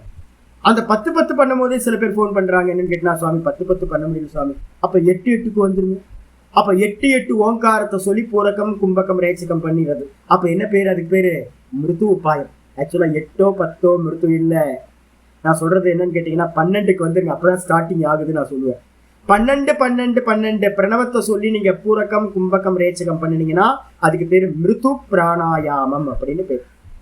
இந்த மிருது பிராணாயாமத்துக்கு அப்புறம் வந்து பாத்தீங்கன்னா மத்தியம பிராணாயாமம் எது சுவாமி அப்படின்னு கேட்டீங்கன்னா, மத்தியம பிராணாயாமம் வந்து பாத்தீங்கன்னா 1:4:2 வேரியேஷன்ல பண்ணக்கூடியது. என்னெல்லாம் பண்ணலாம்? 12 ஓங்காரம் பூரகம், 12 × 4 என்னது 48, 48 ஓங்காரம் வந்து பாத்தீங்க அப்படின்னா கும்பகம். அதுக்கப்புறம் 12 × 2 24 பிரணவம் வந்து பாத்தீங்கன்னா ரேச்சகம். 1:4:2 12 48 அதுக்கப்புறம் வந்து பாத்தீங்கன்னா 24. இது வந்து பாத்தீங்கன்னா மத்தியமம் அப்படின்னு பேர். அதுக்கப்புறம் மத்தியமத்துக்கு அடுத்தது இன்னொன்னு வச்சிருக்கு. என்னன்னு கேட்டீங்கன்னா நல்ல பிராணாயாமம் அப்படின்னா தீவிர பிராணாயாமம் அப்படின்னா என்னன்னு கேட்டீங்கன்னா 3வது ஸ்டெப் 16 16 × 4 வந்து பாத்தீங்கன்னா 32, 16 × 2 வந்து பாத்தீங்கன்னா 16 × 4 64, 64, அப்புறம் 16 × 2 32. அப்ப 16 பிரணவம் வந்து பாத்தீங்கன்னா பூரகம், 64 பிரணவம் வந்து பாத்தீங்கன்னா கும்பகம், அதே மாதிரி 32 பிரணவம் வந்து பாத்தீங்கன்னா ரேச்சகம்னு பண்ணீங்கன்னா தீவிர பிராணாயாமம்னு பேர். இதுக்கப்புறம் உத்தம பிராணாயாமம் இருக்கு. உத்தம பிராணாயாமம் இல்லைன்னா அதி தீவிரம் அப்படின்னு ஒண்ணு இருக்கு. என்னன்னு கேட்டீங்கன்னா 20 பிரணவம் வந்து பாத்தீங்க அப்படின்னா 20 பிரணவத்தை பூரகம் பண்றது. அதுக்கப்புறம் வந்து 20 × 4 80 பிரணவத்தினால கும்பகம் பண்றது. அதுக்கப்புறம் 40 பிரணவத்தினால வந்து ரேச்சகம் பண்றது. பாடி கம்பனமாகும் சொல்லுது. இதெல்லாம் நான் பண்ணியிருக்கேன், அதுக்காக நான் உங்களுக்கு சொல்றேன். பாடி ஷேக் ஆகும், அப்படியே உடம்பெல்லாம் அலரும், அப்படியே நாடிலாம் கத்தி கதரும், அப்படியே இந்த வேரியேஷன் பண்ணீங்கன்னா. அதுவும் வந்து பாத்தீங்கன்னா இந்த பிராணாயாமத்துல 40 ரேச்சகம் இருக்கு பாருங்க. அந்த ரேச்சகம் 40 பண்ணும் போது உடம்பு வந்து பாத்தீங்கன்னா அவ்வளவுதான். அதெல்லாம் பண்ணாதீங்க, யாரும் ட்ரை பண்ணாதீங்க. புத்தி இதாயிரும். நாடிகள் பலம் இல்லை அப்படின்னா ஏதாவது ஆயிடும். அப்ப அதனால வந்து பாத்தீங்கன்னா அது தீவிரம், அதி தீவிரம் சொல்லலாம், இல்லைன்னா உத்தம பிராணாயாமம்னு பேர். அப்ப பிராணாயாமத்தையே வந்து பாத்தீங்கன்னா 4 வெரைட்டியா வச்சிருக்கோம். 3 வெரைட்டியா வச்சீங்கன்னா மிருது 12, 48, 24. மத்தியமம் 16, 64, 32. உத்தமம் வந்து பாத்தீங்க அப்படின்னா அதிமாத்திரம் சொல்லக்கூடிய உத்தமம் வந்து பாத்தீங்கன்னா 20, 80, 40. 3 வெரைட்டி ஆயிடுச்சு. இந்த கீழே இருக்கிறதெல்லாம் வந்து பாத்தீங்கன்னா ப்ரிப்பரேஷன், பிளே ஸ்கூல் மாதிரி. அதெல்லாம் மிருதுல கூட வராது. மிருது உபாயம். இதே மாதிரி ஜபத்தை பண்றோம். எத்தனை யாருங்க ஜி, யாரு இருக்கா? காயத்ரி பண்றவங்க யாரு இருக்கா? பிரசாத்ஜி எவ்வளவு பண்றீங்க ஒரு நாளைக்கு? 108, 108 அதோட கம்மியா? 108 தான் பண்றீங்க 3 காலத்துல. நீங்க ஸ்ரீதரன், நீங்க சும்மாலாம் சொல்லக்கூடாது. 108 பண்றீங்களா 3 காலம்? சரி, இதுக்கு என்ன பேர் தெரியுங்களா உங்களுக்கு? இங்க ஒரு சாஸ்திரி இருக்க. எதுக்கு 108 பண்ணணும்? ஒரு சாஸ்திரி இருக்காருங்க, ரொம்ப ஸ்பெஷலா இருக்குது, ரொம்ப பிரியமான ஆள். சொன்னாரு 11 காயத்ரி பண்ணா போதுமே. எத்தனை? 11 காயத்ரி. அடப்பாங்க, 11 காயத்ரி வந்து பாத்தீங்கன்னா டைனோசர்ஸ்க்கு வந்து பாத்தீங்க அப்படின்னா எறும்பு கடிச்ச மாதிரி இருக்கும். டைனோசருக்கு வந்து பாத்தீங்கன்னா எறும்பு கடிச்சா ஏதாவது தெரியுமா? ஒன்றும் தெரியாது. அது மாதிரி வந்து பாத்தீங்கன்னா 11 காயத்ரி. இப்ப நிறைய பேர் என்ன பண்ணிட்டாங்கன்னா 11 காயத்ரி பண்ணா போதும் அப்படின்ட்டாங்க. 11 காயத்ரி பண்றது, 54 காயத்ரி பண்றது, இதெல்லாம் வந்து பாத்தீங்கன்னா பிளே ஸ்கூல். இன்னும் ஸ்கூலுக்குள்ளாரே போகல, ஃபர்ஸ்ட் ஸ்டாண்டர்டே ஜாயின் பண்ணல, அது மாதிரியான கேஸ். ஒரு வாட்டி நீங்க எடுத்தீங்கன்னா மினிமம் என்னன்னு கேட்டீங்கன்னா 108 ஜபம் காயத்ரி வந்து பாத்தீங்கன்னா சந்தியாவந்தனத்துல 108 ஜபம் 108 ஜபம் 108 ஜபம் பூர்வ பாகம் உத்தர பாகத்தோட சேர்ந்து பண்ணீங்கன்னா அதுதான் மிருது உபாயம். முடிஞ்சு போச்சு. மத்தியம உபாயம் என்ன சுவாமி அப்படின்னு கேட்டீங்கன்னா, மத்தியம உபாயம் 500 ஜபம் ஒரு டைமுக்கு நீங்க பண்றீங்க அப்படின்னா அதான் மத்தியம உபாயம். ஒரு நாளைக்கு 1000 ஜபம், ஒரு வாட்டி உட்கார்ந்து 1000 ஜபம், ஒரு சந்தியாக்கு 1000 ஜபம் பண்றீங்க அப்படின்னா அதுதான் வந்து பாத்தீங்கன்னா உத்தமம். இதுக்கு பேர் வந்து பாத்தீங்கன்னா அதி தீவிரம் அப்படின்னு பேர். இப்ப வந்து பாத்தீங்கன்னா புரஸ்சரணத்துக்குலாம், மந்திர புரஸ்சரணத்துக்குலாம் உட்காரும் போது என்ன பண்ணுவாங்க தெரியுங்களா? 3000 ஜபம்லாம் இல்லை, 4000 ஜபம் 5000 ஜபம் வந்து பாத்தீங்கன்னா ஒரு நாளைக்கு 5000 6000 ஜபத்தை வந்து பாத்தீங்கன்னா காயத்ரி பண்ணுவாங்க. அப்போ ஒரு நாளைக்கு எவ்வளவு நேரம் சுவாமி உட்காரணும் அப்படின்னு கேட்டீங்கன்னா குறைஞ்சபட்சம் 8 ல இருந்து 10 12 மணி நேரம் உட்காரணும். அப்படி பண்ணும்போது தான் அது தீவிரம், அதி தீவிரமான இதாகும். அப்போ ஒரே ஜபத்தை 108 ஜபம் பண்றீங்க அப்படின்னா ஓம் நம சிவாய ஓம் நம சிவாய ஓம் நம சிவாய 108 ஜபம் பண்ற சுவாமி அப்படின்னா ரொம்ப பெருமையா ஒருத்தர் வந்து என்கிட்ட சொன்னார், சுவாமி ரொம்ப நாளா பண்ணிட்டு இருக்கேன் சுவாமி அப்படின்னு. ரொம்ப நாளா பண்றீங்களா? என்ன ஜி பண்றீங்க? நான் ஓம் நம சிவாய மந்திர சுவாமி பண்ற சுவாமி. எவ்வளவு ஜி பண்றீங்க அப்படின்னு கேட்டா அவர் சொன்னார் 108 சொல்லிடுவோம் சுவாமி அப்படின்னு. 108 ஓம் நம சிவாய. எத்தனை நிமிஷம் பாருங்க. ஓம் நம சிவாய ஓம் நம சிவாய ஓம் நம சிவாய ஓம் நம சிவாய ஓம் நம சிவாய ஓம் நம சிவாய ஓம் நம சிவாய ஓம் நம சிவாய ஓம் நம சிவாய ஓம் நம சிவாய. மொத்தம் 10 ஓம் நம சிவாய சொல்றதுக்கு 10 செகண்ட் 15 செகண்ட் வச்சுக்கோங்க. இன்ட்டு 10 போட்டீங்க அப்படின்னா எவ்வளவு செகண்ட்ஸ் வருது? நிமிஷமா எடுத்துக்கிட்டீங்கன்னா 5 நிமிஷத்துக்குள்ளார வந்து பாத்தீங்கன்னா 108 நம சிவாய சொல்லிடலாம். ஏதாவது எஃபெக்டிவ் இருக்குமா அப்படின்னா ஒன்றும் இருக்காது டைனோசர்ஸ்க்கு. ஆமா. அப்போ எப்படி ஆகும்? ஓங்காரத்தை வந்து பாத்தீங்கன்னா ஒரு சுவாமி எனக்கு வந்து பாத்தீங்கன்னா ஒரு சன்னியாசம் கொடுத்தார். சன்னியாசம் கொடுத்துட்டு அவங்க சிஷியர்கள் சொன்னார், சுவாமி எவ்வளவு ஜபிக்கணும் அப்படின்னும் போது ஜபிக்கிறது வந்து 330 ஜபிங்க அப்படின்ட்டு ஓங்காரத்தை. ஓம் ஓம் ஓம் ஓம் ஓம் ஓம் ஓம் ஓம் ஓம் ஓம் ஓம் ஓம் சொல்லி பாருங்க. ஓம் ஓம் ஓம் சொன்னீங்க அப்படின்னா 330 ஓங்காரம் சொல்றதுக்கு 5 நிமிஷம், 5 ல இருந்து 10 நிமிஷத்துக்குள்ளார முடிஞ்சு போயிடும். அப்ப சன்னியாசி எடுத்தவன் வந்து பாத்தீங்கன்னா 3 காலத்திலேயே 10 நிமிஷம் உட்கார்ந்தா போதுமா அப்படின்னு கேட்டீங்கன்னா எவ்வளவு லகுவா இருக்குல்ல, ரொம்ப ஈஸியா இருக்குல்ல. அப்போ உபாயத்திலேயே இப்போ வந்து ஒரு அன்னதானம் பண்றவர் வந்து பாத்தீங்கன்னா ஒருத்தர் வந்து பாத்தீங்கன்னா ரொம்ப லகுவா பண்றார். லகுவா அப்படின்னா என்ன அர்த்தம்னு கேட்டீங்கன்னா, நாங்கெல்லாம் வந்து பாத்தீங்கன்னா இப்போ வந்து முன்னாடி நாங்களே ப்ரிப்பேர் பண்ணிட்டு இருந்தோம். இப்போ வந்து இந்த செட்டப்லாம் இல்லாததுனால நாங்கள் கடையிலேயே வாங்கி அன்னதானம் பண்ணுறோம். ஏதாவது கஷ்டம் இருக்கா அப்படின்னா ஒரு கஷ்டமும் இல்லை. ஃபோன் பண்ணி சொல்லுவோம், ரெடியா இருக்கா? ரெடியா இருக்கு சாமி, வந்துருங்க சாமி அப்படின்னு கடைக்காரன் சொல்லுவான். நேராக போவோம், பாக்கெட்டை எடுத்து உள்ளுக்குள்ள அவனே பேக்கிங் பண்ணி வச்சிருப்பான். எடுத்துட்டு வந்து பார்த்தீங்கன்னா டிஸ்ட்ரிபியூட் பண்ணிட்டு நமஸ்காரம் பண்ணிட்டு போயிடுவோம். இது என்ன அன்னதானம்? மிருது உபாயம் அன்னதானம். இதே நேரத்தில் வந்து பார்த்தீங்கன்னா நாங்கள் பண்ணுவோம். எப்படி பண்ணியிருக்கோம் அப்படின்னு கேட்டிங்கன்னா, மிருது உபாயத்தில் வந்து பார்த்தீங்கன்னா எல்லாம் கொண்டு வந்து கொடுத்துருவாங்க. நாங்களே வந்து பார்த்தீங்கன்னா குக் பண்ணுறது நாங்களே குக் பண்ணுவோம். குக் பண்ணிட்டு வந்து பார்த்தீங்கன்னா நாங்களே டிஸ்ட்ரிபியூஷன் பண்ணுவோம். அது வந்து பார்த்தீங்கன்னா மத்தியம உபாயம். இதுக்கு அடுத்தது வந்து பார்த்தீங்க அப்படின்னா நிறைய பேர் இங்கே சைவ சித்தாந்திகள்லாம் நிறைய பேர் இருக்காங்க. நல்ல அடிகளார் சேவையில் இப்போ இருக்கிறவங்கலாம் இருக்காங்க. அவங்களாம் என்ன பண்ணுவாங்க அப்படின்னு கேட்டிங்கன்னா, ரொம்ப நல்லா பவித்திரமாக பார்த்து அம்மாக்கள்லாம் வருவாங்க. ராத்திரியெல்லாம் முடிச்சு காய்கறியெல்லாம் வெட்டுவாங்க. நல்லா சிவநாமத்தை சொல்லிக்கிட்டே வெட்டுவாங்க. அதை வந்து பார்த்தீங்கன்னா ப்ரிப்பேர் பண்ணுவாங்க. பார்த்து விரதம் இருப்பாங்க. விரதம் இருந்துட்டு வந்து பார்த்தீங்கன்னா அன்னதானம் முடிச்சதுக்கு பிறகு சாப்பிடுவாங்க. அப்போ வந்து பார்த்தீங்கன்னா காலையிலேருந்து வேலை செஞ்சு ராத்திரிலாம் கண் முழிச்சு வேலை செஞ்சு எல்லாம் பண்ணி சிவநாமத்தை சொல்லி ஒவ்வொருத்தருக்கும் பாவனையோடு கொடுத்து முடிச்சு அதுக்கப்புறம் தான் வந்து பார்த்தீங்கன்னா வாய் நினைப்பாங்க. அப்போ என்ன அர்த்தம்? அன்னதானத்தையே அதிமாத்திர உபாயமாக பண்றது. அப்போ என்ன அர்த்தம்னு கேட்டிங்கன்னா, எந்த சாதனை எடுத்தாலும் என்ன இருக்கு அப்படின்னு கேட்டீங்கன்னா, உபாயத்துல வந்து பாத்தீங்கன்னா 3 வெரைட்டி, அதை அனுஷ்டானம் பண்றதுல 3 வெரைட்டி. உபாயம் எது அப்படின்னு கேட்டீங்கன்னா, ஸ்ரீராம் ஜெயராம் ஜெய் ஜெயராம் உபாயம், அது மிருது உபாயம். ஒன்னு எடுத்துங்க. அந்த மிருது உபாயத்தை அனுஷ்டானம் பண்றது எப்படி பண்றாங்க அப்படின்னு கேட்டீங்கன்னா, சின்ன குழந்தை மாதிரி ஒரு 100 ஜபம் எழுதுவோம், போய் விளையாடிட்டு வருவோம். திரும்ப 100 ஜபம் எழுதுவோம், விளையாடிட்டு வருவோம். வெளியில போய் ஊர் சுத்திட்டு வர்றது, திரும்ப ஒரு 100 ஜபம் எழுதுறது. அப்போ அனுஷ்டானம் பண்ற வெரைட்டியில மிருது சம்பேகம் அப்படின்னு பேர். கீழே எழுதிக்க பாருங்க. உபாயம் மிருது, அதை அனுஷ்டானம் பண்ற வேகமும் வந்து பாத்தீங்கன்னா மிருது சம்வேகம்.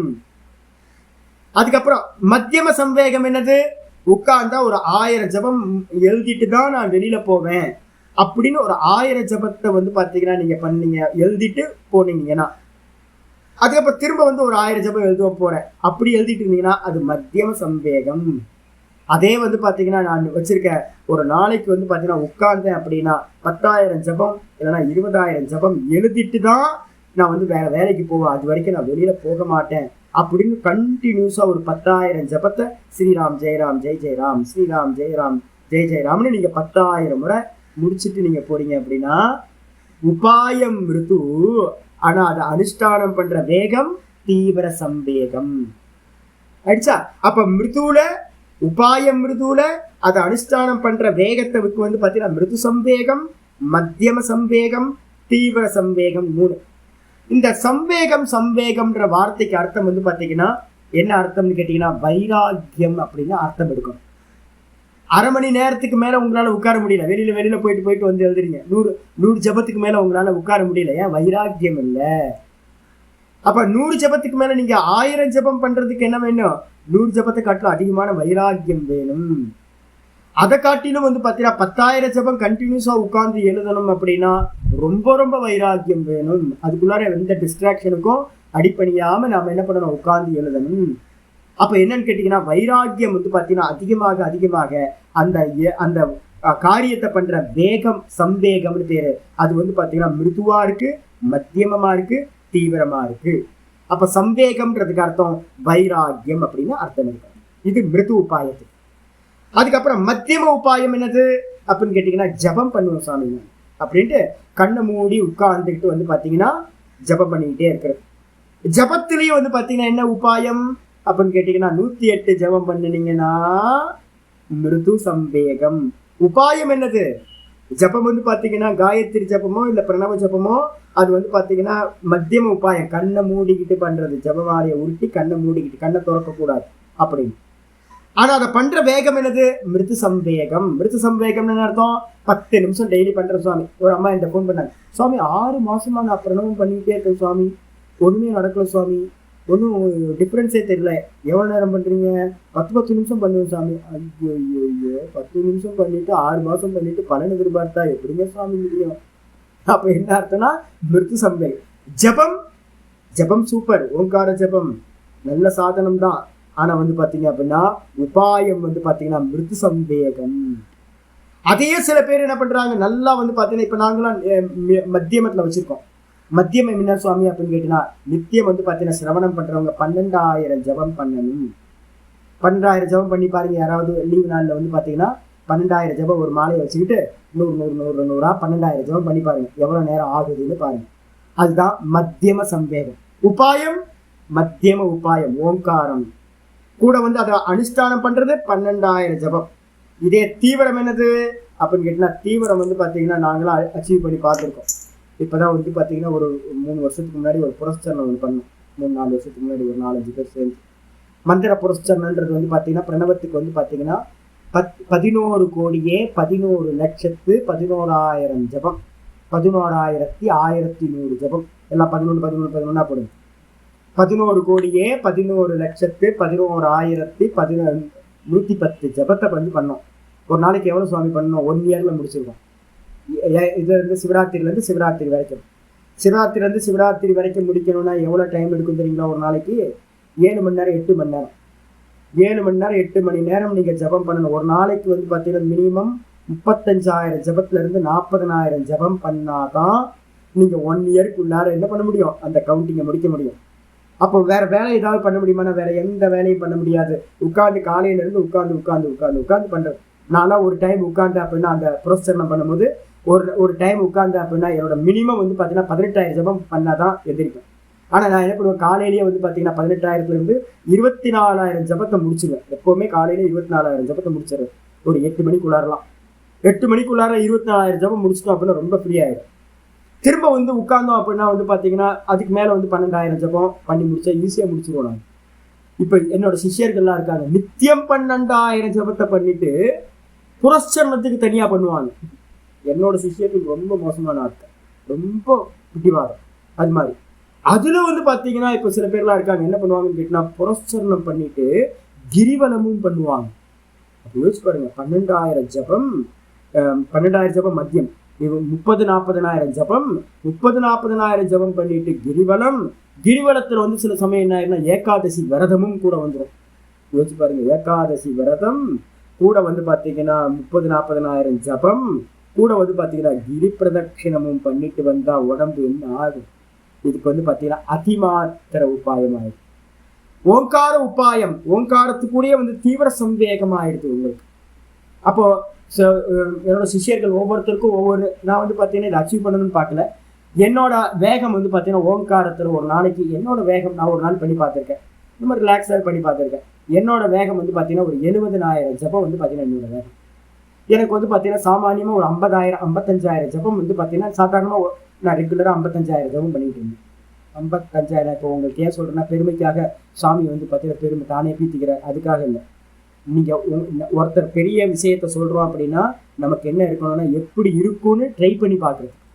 லீவு நாளில் ஒரு நாள் நீங்கள் நிச்சயம் பண்ணிவிட்டு என்னோட எவ்வளோ எக்ஸ்ட்ரீம் என்னால் பண்ண முடியும் அப்படின்றத ட்ரை பண்ணி பாருங்க.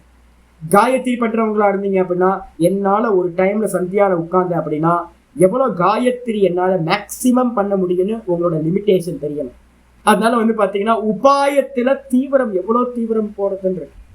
இதுக்கப்புறம் வந்து பார்த்தீங்கன்னா ஓங்கார உபாயத்தையே வந்து பார்த்தீங்கன்னா அதிமாத்திர உபாயமா பண்ணுறதுனா என்ன சுவாமி அப்படின்னு கேட்டிங்கன்னா, வேதாந்த சிரவணம் பண்ணிக்கிட்டே 3 கிளாஸ் நான் வந்து படிக்கும் போது இப்போ நான் யாராவது சொல்ல, சுவாமி எப்படி சுவாமி உங்கள்கிட்ட இவ்வளோ வீரியமாக இருக்கீங்க அப்படின்னா யாராவது கேட்டாங்கன்னா, இவ்வளோ கிளாஸ் எடுக்கிறீங்க, உங்கள் மெமரி பவர்லாம் இருக்குது. ஏன்னா சாதனா காலம்னு ஒரு காலம் இருக்குது. அந்த சாதனா காலத்தில் என்ன பண்ணணும்னா எவ்வளோ முடியுமா ஏறி அடிக்கணும். அங்கே வந்து சொனங்கிலாம் வந்து பார்த்தீங்கன்னா உட்காந்துலாம் இருக்கக்கூடாது. எவ்வளோ மேக்ஸிமம் ட்ரை பண்ணணும். அந்த மேக்ஸிமம் ட்ரை பண்ணுற காலம் வந்து பார்த்தீங்கன்னா ஒரு எனர்ஜி இருக்கும். அந்த எனர்ஜி இருக்கும்போது என்ன பண்ணுவான்னு கேட்டிங்கன்னா 5 கிளாஸ் நான் அட்டன் பண்ணிட்டு இருந்த சமயம் 5 கிளாஸ் அட்டன் பண்ணிட்டு இருந்தேன். ஒரு நாளைக்கு 5 கிளாஸ் அட்டன் பண்ணிக்கிட்டு வந்து பார்த்தீங்கன்னா ஒரு நாளைக்கு நான் மட்டுமே இருந்து வந்து பார்த்தீங்கன்னா 15-25 கிலோ ரைஸ் வந்து பார்த்தீங்கன்னா குக் பண்ணி வெரைட்டி பண்ணி அதை வந்து பார்த்தீங்கன்னா டிஸ்ட்ரிபியூஷன் பண்ணுவேன். 5 கிளாஸு, அதுக்கப்புறம் இது கூட வந்து பார்த்தீங்கன்னா 1.5 மணி நேரம் பாராயணம் பண்ணுவேன். ஃபுல்லாக ருத்ரம் சமக்கத்திலேருந்து பஞ்சசூக்தத்திலேருந்து பகவத்கீதா 3 நாளைக்கு ஒரு வாட்டி வந்து பார்த்தீங்கன்னா 6 சாப்டர் அது நித்தியமாக வச்சுருந்தது. டெய்லி வந்து பார்த்தீங்கன்னா 2 உபனிஷத்து 3 உபனிஷத்து பாராயணம் பண்ணுவேன். பகவத்கீதா 6 அத்தியாயம் பாராயணம். அதுக்கப்புறம் பஞ்ச சோடச உபச்சாரத்தோடு வந்து பார்த்தீங்கன்னா ருத்ரம் சொல்லி வந்து பார்த்தீங்கன்னா சிவபூஜா. அது இல்லாமல் திரிகால சந்தியா. இத்தனையும் வந்து பண்ணும்போது அது எப்படி ஆயிருக்கு அப்படின்னு கேட்டிங்கன்னா அதிமாத்திர உபாயம். வேதாந்தம் கூட வந்து பார்த்தீங்கன்னா காயத்ரி சந்தியா, இல்லை அப்படின்னா அந்த இடத்துல ஓங்காரம், கூட வந்து பார்த்தீங்கன்னா சேவா, அதுக்கப்புறம் இல்லாமல் குருவுக்கு சேவா. இத்தனையும் நீங்கள் பண்ணினீங்க அப்படின்னா என்ன ஆயிடுது? வாக்குக்கு, அதுக்கப்புறம் மனசுக்கு, அதுக்கப்புறம் பிராணாயாமம் பிராணனுக்கு, அதுக்கப்புறம் வந்து பார்த்தீங்கன்னா புத்திக்கு வேதாந்தம். அப்போ எல்லா இடத்துலையும் ஒர்க் பண்ணுறீங்க. இதுக்கு பேர் என்ன பேர் அப்படின்னா அதிமாத்திர உபாயம் அப்படின்னு பேர். அப்போ ஒன்றை மட்டும் மிருதுவா பண்றது இல்லை. அதுலேயும் வந்து பார்த்தீங்கன்னா சில சமயம் என்ன இருக்கிற அதுலேயே அதிமாத்திர உபாயத்தில் என்னது மிருது சம்வேகம். மிருது சம்வேகம் என்ன அர்த்தம்? நல்ல வேதாந்தம் ஒரு கிளாஸ் கேட்கறது, ஒரு கிளாஸ் வேதாந்தம். அதே நேரத்தில் ஓங்கார ஜபம் வந்து பார்த்தீங்கன்னா ஒரு 12,000 ஓங்கார ஜபம், கூடவே வந்து பார்த்தீங்கன்னா ஒரு 10 பிராணாயாமம், அதுக்கப்புறம் வந்து பார்த்தீங்கன்னா சின்னதாக ஏதாவது ஒரு சேவை. இதை வச்சுக்கிட்டீங்க அப்படின்னா தீவிர அதிமாத்திர உபாயம். ஆனால் எப்படி பண்ணுறீங்க? மிருது சம்வேகம் கொஞ்சமாக பண்ணுறீங்க, மிருதுவாக அல்ட்டிக்காமல் பண்ணுறீங்க. அதே நேரத்தில் மத்திய சம்வேகம் என்னது அப்படின்னு கேட்டிங்கன்னா வேதாந்த சிரவணம். இப்போ நம்மலாம் பண்ணிட்டு இருக்கோம்ல, 3 கிளாஸ் அட்டன் பண்ணுறவங்க இருக்காங்க. நம்ம கிளாஸ்லேயே 3 கிளாஸ் வேதாந்தம் அட்டன் பண்ணுறோம். கூடவே வந்து பார்த்தீங்கன்னா 1/2 மணி நேரம் பண்ணுறோம். ஈவினிங் பண்ணுறவங்களும் நிறைய பேர் இருக்காங்க. அப்போ ஓங்கார ஜபத்தையும் கூட பண்ணிக்கிட்டு பிராணாயாமத்தையும் சேர்த்து பண்ணீங்க அப்படின்னா அது என்ன ஆகிடும்? ஓங்கார சாதனை, அதுக்கப்புறம் பிராணாயாமம், அதுக்கப்புறம் இந்த வேதாந்த சிரவணம். இந்த 3மே அதிமாத்திர உபாயம். இந்த 3த்தையும் எப்படி பண்றீங்கன்னா மிதமா பண்றோம். லோவும் இல்லை, ஐயும் இல்லை, நடுவுல மீடியம் லெவல்ல பண்றோம். அதுக்கு பேரு மத்திய சம்வேகம்னு பேரு. எல்லாத்துக்கும் வைராக்கியம் இருக்கு, அதனால தானே உட்காந்து பாடம் கேட்டுட்டு இருக்கீங்க. சில பேருக்கு ஒரு கிளாஸ்ல கேட்கறது கஷ்டமா இருக்கு. நிறைய பேர் வந்து பார்த்தீங்கன்னா 3 கிளாஸ் சுவாமி, 3 கிளாஸ் வர சுவாமி, 4 கிளாஸ் வைக்கிறவங்க வைங்க சுவாமி, நாங்கள் கேட்குறோம் சாமின்னு சொல்கிறவங்க இருக்காங்க. சாமி வந்து பார்த்தீங்கன்னா காலையிலையும் சாயந்தரம் 2 டைம் வந்து உபாசனை பண்ணலாமா சாமி அப்படின்னு. எனக்கு தம்பு இல்லையே, எனக்கு தொண்டையில் வந்து பார்த்தீங்கன்னா சக்தி சாமர்த்தியம் இல்லை அந்த அளவுக்கு சொல்கிறது. அப்போ அந்த அளவுக்கு கேட்கறதுக்கு ஆள் இருக்காங்க, பண்ணுறதுக்கு ஆள் இருக்காங்க. அப்போ என்ன அர்த்தம்னு கேட்டிங்கன்னா உங்களுக்கு மத்தியமத்தில் இருக்கிறவங்க நிறைய இருக்காங்க. இதே நேரத்தில் தீவிர சம்வேகம்னா என்ன அர்த்தம்? நான் சொன்னேன்ல, புரஸ்சன்ன மாதிரி எடுத்துக்கிட்டு பண்ணுறேன். ஒரு நாளைக்கு 50,000 ஜபம், 60,000 ஜபம், 70,000 ஜபம் வித்து பிராணாயாமத்தோட பண்ணுறது. அப்படி பண்ணினீங்க அப்படின்னா மண்டவில் இருக்கக்கூடிய எல்லா அழுக்கும் அசுத்தமும் எல்லாம் எரேஸ் ஆகிடும். அப்போ மொத்தம் எத்தனைன்னு கேட்டிங்கன்னா உபாயத்தில் 3, அதை அனுஷ்டானம் பண்ணுற மெத்தடில் வந்து பார்த்தீங்கன்னா 3 வெரைட்டி. அந்த 3 போட்டிங்கன்னா 9 வெரைட்டி ஆகிடும். அப்போ யோகிகள் எத்தனை பேருப்பா அப்படின்னு கேட்டிங்கன்னா மிருது உபாயம் மிருது சம்வேகம், மிருது உபாயம் மத்தியம் சம்வேகம், மிருது உபாயம் தீவிர சம்வேகம், மொத்தம் 3 வெரைட்டி. அதுக்கப்புறம் மத்தியம உபாயம் மிருது சம்வேகம், மத்தியம உபாயம் மத்திய சம்வேகம், மத்தியம உபாயம் தீவிர சம்வேகம், 3 வெரைட்டி, மொத்தம் 6 பேர். அதுக்கப்புறம் அதிமாத்திர உபாயம் மிருது சம்வேகம், அதிமாத்திர உபாயம் மத்தியம சம்வேகம், அதிமாத்திர உபாயம் தீவிர சம்வேகம். இது வந்து பார்த்தீங்கன்னா 3 வெரைட்டி. மொத்தம் எத்தனை பேர்? 9 பேர் அனுஷ்டானம் பண்றவங்க இருக்காங்க. கிரிவலம் போறாங்க, நிறைய பேர் கிரிவலம் போறாங்க. மாசம் வந்து கிரிவலம் போறவங்களாம் இருக்காங்க. அப்ப என்ன உபாயம்? அது மிருது உபாயம். ஈஸியா வந்து பார்த்தீங்கன்னா கிரிவலம் பண்ணிட்டு போயிடுவாங்க. அது மாதிரி இருக்கிறது. அப்போ ரொம்ப ஈஸியா இருக்கு. அப்போ அதெல்லாம் வச்சுங்க. இப்போ நான் சொல்றேன், பாத யாத்திரை போனீங்கன்னா நீங்க என்ன பண்ணுவீங்க? நாங்கள் இமாலயாஸ் போயிருக்கோம். எப்படி போயிருக்கோம் அப்படின்னு கேட்டிங்கன்னா, நான் சொன்னேன்ல, ஒரு டீ கிடைச்சா 25 கிலோமீட்டர் 20 கிலோமீட்டர் சார். கையில் வந்து பார்த்தீங்கன்னா பைசா இருக்காது சார். ஒரு பைசா கூட கிளம்பும் போது மில் பேலன்ஸில் வந்து யாத்திரை கிளம்புறது. ரிஷிகேஷ் டு ரிஷிகேஷ் வந்து 1500 கிலோமீட்டர். 1500 1600 வந்துடும். சில சமயம் நாங்கள் வேறு இடத்துக்குலாம் போனோன்னா இன்னும் கொஞ்சம் வரும். கையில் வந்து பார்த்தீங்கன்னா அடுத்த ஷெல்டர் எங்கன்னு தெரியாது, அடுத்த ஃபுட்டு எப்போ கிடைக்கும்னு தெரியாது. ஈஸ்வரனுக்காகவே ஈஸ்வரன் எப்போ என்ன கொடுக்குறாரோ அதுதான் அப்படின்னு யாத்திரை கிளம்புறது. அப்படி கிளம்பிட்டு ரிஷிகேஷ் வரதுக்கு ஒரு நாளைக்கு வந்து பார்த்தீங்கன்னா 30 கிலோமீட்டர் 40 கிலோமீட்டர் ட்ராவல் பண்ணுவோம். பீக் ஏறணும், மலை ஏறதுல வந்து நிறைய இடத்துல காடு வழியாலாம் நிறைய போகும். எந்த ஒரு பாதுகாப்பும் செக்யூரிட்டியும் இருக்காது, எந்த ஃபெசிலிட்டியும் இருக்காது. ஒரே ஒரு பேரலேஜி பிஸ்கட். எங்களுக்கு கடவுள் யாருன்னு கேட்டிங்கன்னா பேரலேஜி தான் எங்களுக்கு ஈஸ்வரன். ஒரு பேரலேஜி 3 ரூபா, 5 ரூபா பாக்கெட் இல்லை, 3 ரூபா பாக்கெட்டு.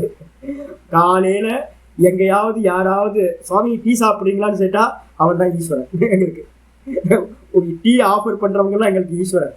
யாராவது ஒருத்தர் வந்து பார்த்தீங்கன்னா 3 ரூபா பிஸ்கட் பாக்கெட் கொடுத்தாங்க அப்படின்னா போச்சு, அவ்வளோதான். அன்னைக்கு 20 கிலோமீட்டர் நான் வந்து அலட்சியமாக வந்து பார்த்தீங்கன்னா போயிடுவோம், கிராஸ் பண்ணிடுவோம்.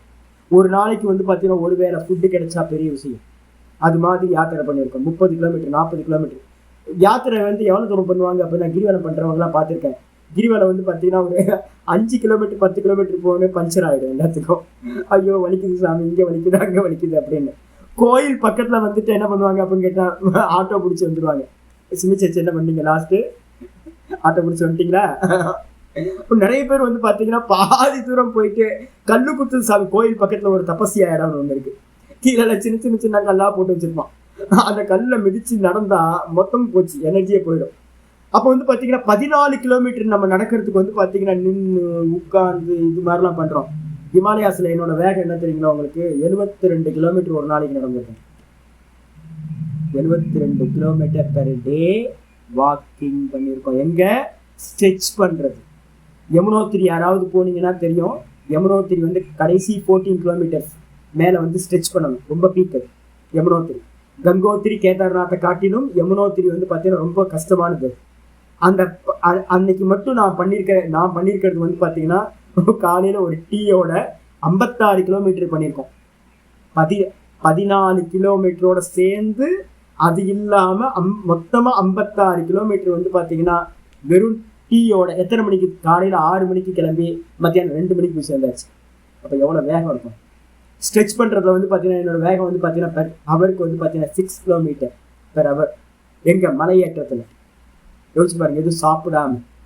அப்போ வந்து 14 கிலோமீட்டர் யாராவது போகிறாங்கன்னா எனக்கு எப்படி தெரியும்? யாராவது கிரிவலம் பண்ணிட்டு சாமி ரொம்ப கஷ்டமாக இருக்கு சாமினா எனக்கு என்ன தெரியும்? அடப்போ மிருத்து உபாயமாச்சு.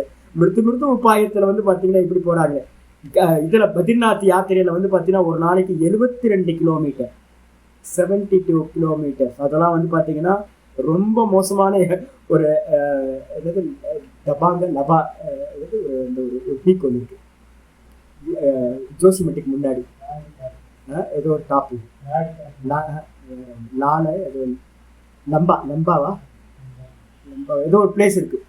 ஐயோ அது பார்த்தீங்கன்னா பீக்கு, காற்றுலாம் போயிடும். பஸ்ஸில் போனாவே கஷ்டமாக இருக்கும். அதெல்லாம் பண்ணியே நாங்கள் வந்து பார்த்தீங்கன்னா 72 கிலோமீட்டர். அப்போ யாராவது கேட்டாங்க அப்படின்னா என்ன சொல்லுவோம்? யாத்திரை நர்மதா பரிக்கிரமத்தில் யாத்திரை தான் சொல்கிறது கேளுங்க. யாத்திரை ஈஸியாக போகிறது நம்ம சொல்கிறோம். அந்த ஈஸியாக போகிற யாத்திரையிலேயே வந்து பார்த்தீங்கன்னா ஃபுட் இல்லாமல் அனுஷ்டானத்தை பண்ணிக்கிட்டு சிவ பூஜை பண்ணிக்கிட்டு யாத்திரையில் ஃபுல்லாக ஓங்காரத்தை ஜபிச்சுக்கிட்டே நீங்கள் போகும்போது அந்த யாத்திரை எப்படி ஆயிடுதுன்னா அதிமாத்திர உபாயமாயிருக்கு. ஓங்காரம் போகும், வேதாந்த விசாரம் போகும், உபனிஷத்து பாராயணம் போகும், கூட வந்து பார்த்தீங்க அப்படின்னா பாடியில் தபசு நடக்கும். இது எல்லாம் அப்போ இத்தனை விதமாக வந்து பார்த்தீங்கன்னா யோகிகள். நான்லாம் வந்து பார்த்தீங்கன்னா சும்மா சொல்கிறேன் ஜி, நீங்கள் வந்து நார்த் இந்தியாவில் போனீங்க அப்படின்னா நான் வந்து மிருத்து உபாயம் ஆகிடுவேன். இப்போ நான் சொன்னதெல்லாம் இருக்குல்ல, நான் சொன்னதெல்லாம் ஒரு வேற ஒரு ஆள்கிட்ட போனீங்க அப்படின்னா என்னையா நீலாம் பண்ணிட்டு இருக்க அப்படின்னு ஒரு ரொம்ப அல்பத்தனமாக போயிடும். அது மாதிரி பெரிய பெரிய ஆட்கள்லாம் இருக்காங்க, தபஸ்விகள்லாம் இருக்காங்க, சாதனார்த்திகள்லாம் வந்து பார்த்தீங்கன்னா நம்ம நினைக்கிற மாதிரிலாம் இல்லைச்சு. ஐயோ பிரம்மாண்டமான சாதனைகள் பண்ணுறவங்கலாம் அசுர சாதனை பண்ணுறவங்களாம் நிறைய பேர் இருக்காங்க. அப்போ யோகிகளை வந்து பார்த்தீங்கன்னா 9 வெரைட்டியாக பிரிச்சிருக்கு ஆச்சாரியார் பாக்கியத்துக்கு வந்துருக்கு. தேகலுனா அந்த யோகிகள் எத்தனை விதம்? நவயோகினோ, நவயோகிகள் 9 யோகிகள். எப்படி? மிருது மத்திய அதிமாத்திர உபாயா பவந்தி. மிருது உபாயம், மத்தியம உபாயம், அதுக்கப்புறம் அதிமாத்திர உபாயம் அப்படின்னு உபாயத்துல 3 பேதங்கள். அதுக்கப்புறம் தத்யதா, அதை அனுஷ்டானம் பண்றது எத்தனை வெரைட்டி? 3 வெரைட்டி. மிருது சம்வேகம், மத்தியம சம்வேகம், தீவிர சம்வேகம். மத்திய சம்வேகம் இல்லைன்னா மத்தியம சம்வேகம் என்று சொல்லலாம். 3 வெரைட்டியா அனுஷ்டானம் பண்றது. ஆச்சாரியர் தான் சொல்றார். தத்யதா அது எவ்வாறெனில் மிருது உபாயக மத்தியம உபாயக அதிமாத்திர உபாயக இது 3 வெரைட்டி உபாயம். தத்திர மிருத்து உபாயோ அபி, அந்த மிருத்து உபாயத்தை வந்து பார்த்தீங்கன்னா எத்தனை வெரைட்டியா பிரிக்கலாம்? திருவிதா. அந்த மிருத்து உபாயத்தை 3 வெரைட்டியா பிரிக்கலாம். அப்போ மிருத்து உபாயம் போட்டு கீழே வந்து 1 2 3 போட்டுங்க. என்ன வெரைட்டி?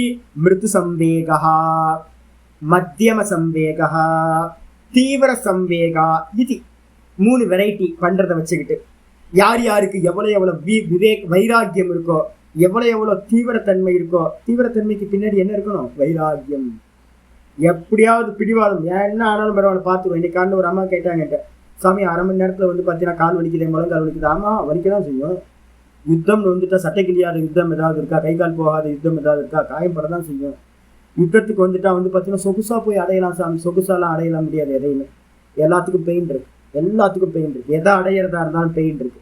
அப்போ நம்ம என்ன பண்றோம்னு கேட்டால் என்ன ஆனாலும் பரவாயில்ல, நாங்களாம் சித்தப்படுத்தியிருக்கோம். நான்லாம் வந்து பார்த்தீங்கன்னா ஈஸியாலாம் வந்து உட்கார்ற அபியாசம்லாம் அவ்வளோ ஈஸியாலாம் வராது. வலிக்கும், கால் வலிக்கும், காலை எந்திரிக்க முடியாது. ஆசனத்திலிருந்து ஜபம் பண்ணி முடிச்சிருவோம். ஜபம் பண்ணி முடிச்சா காலெல்லாம் அப்படியே குச்சு குச்சு குச்சு அப்படியே ஒரு எறும்பு கடிக்கிற மாதிரி வந்து பார்த்தீங்கன்னா அப்படியே பஞ்சிங் பண்ற மாதிரி இருக்கும்.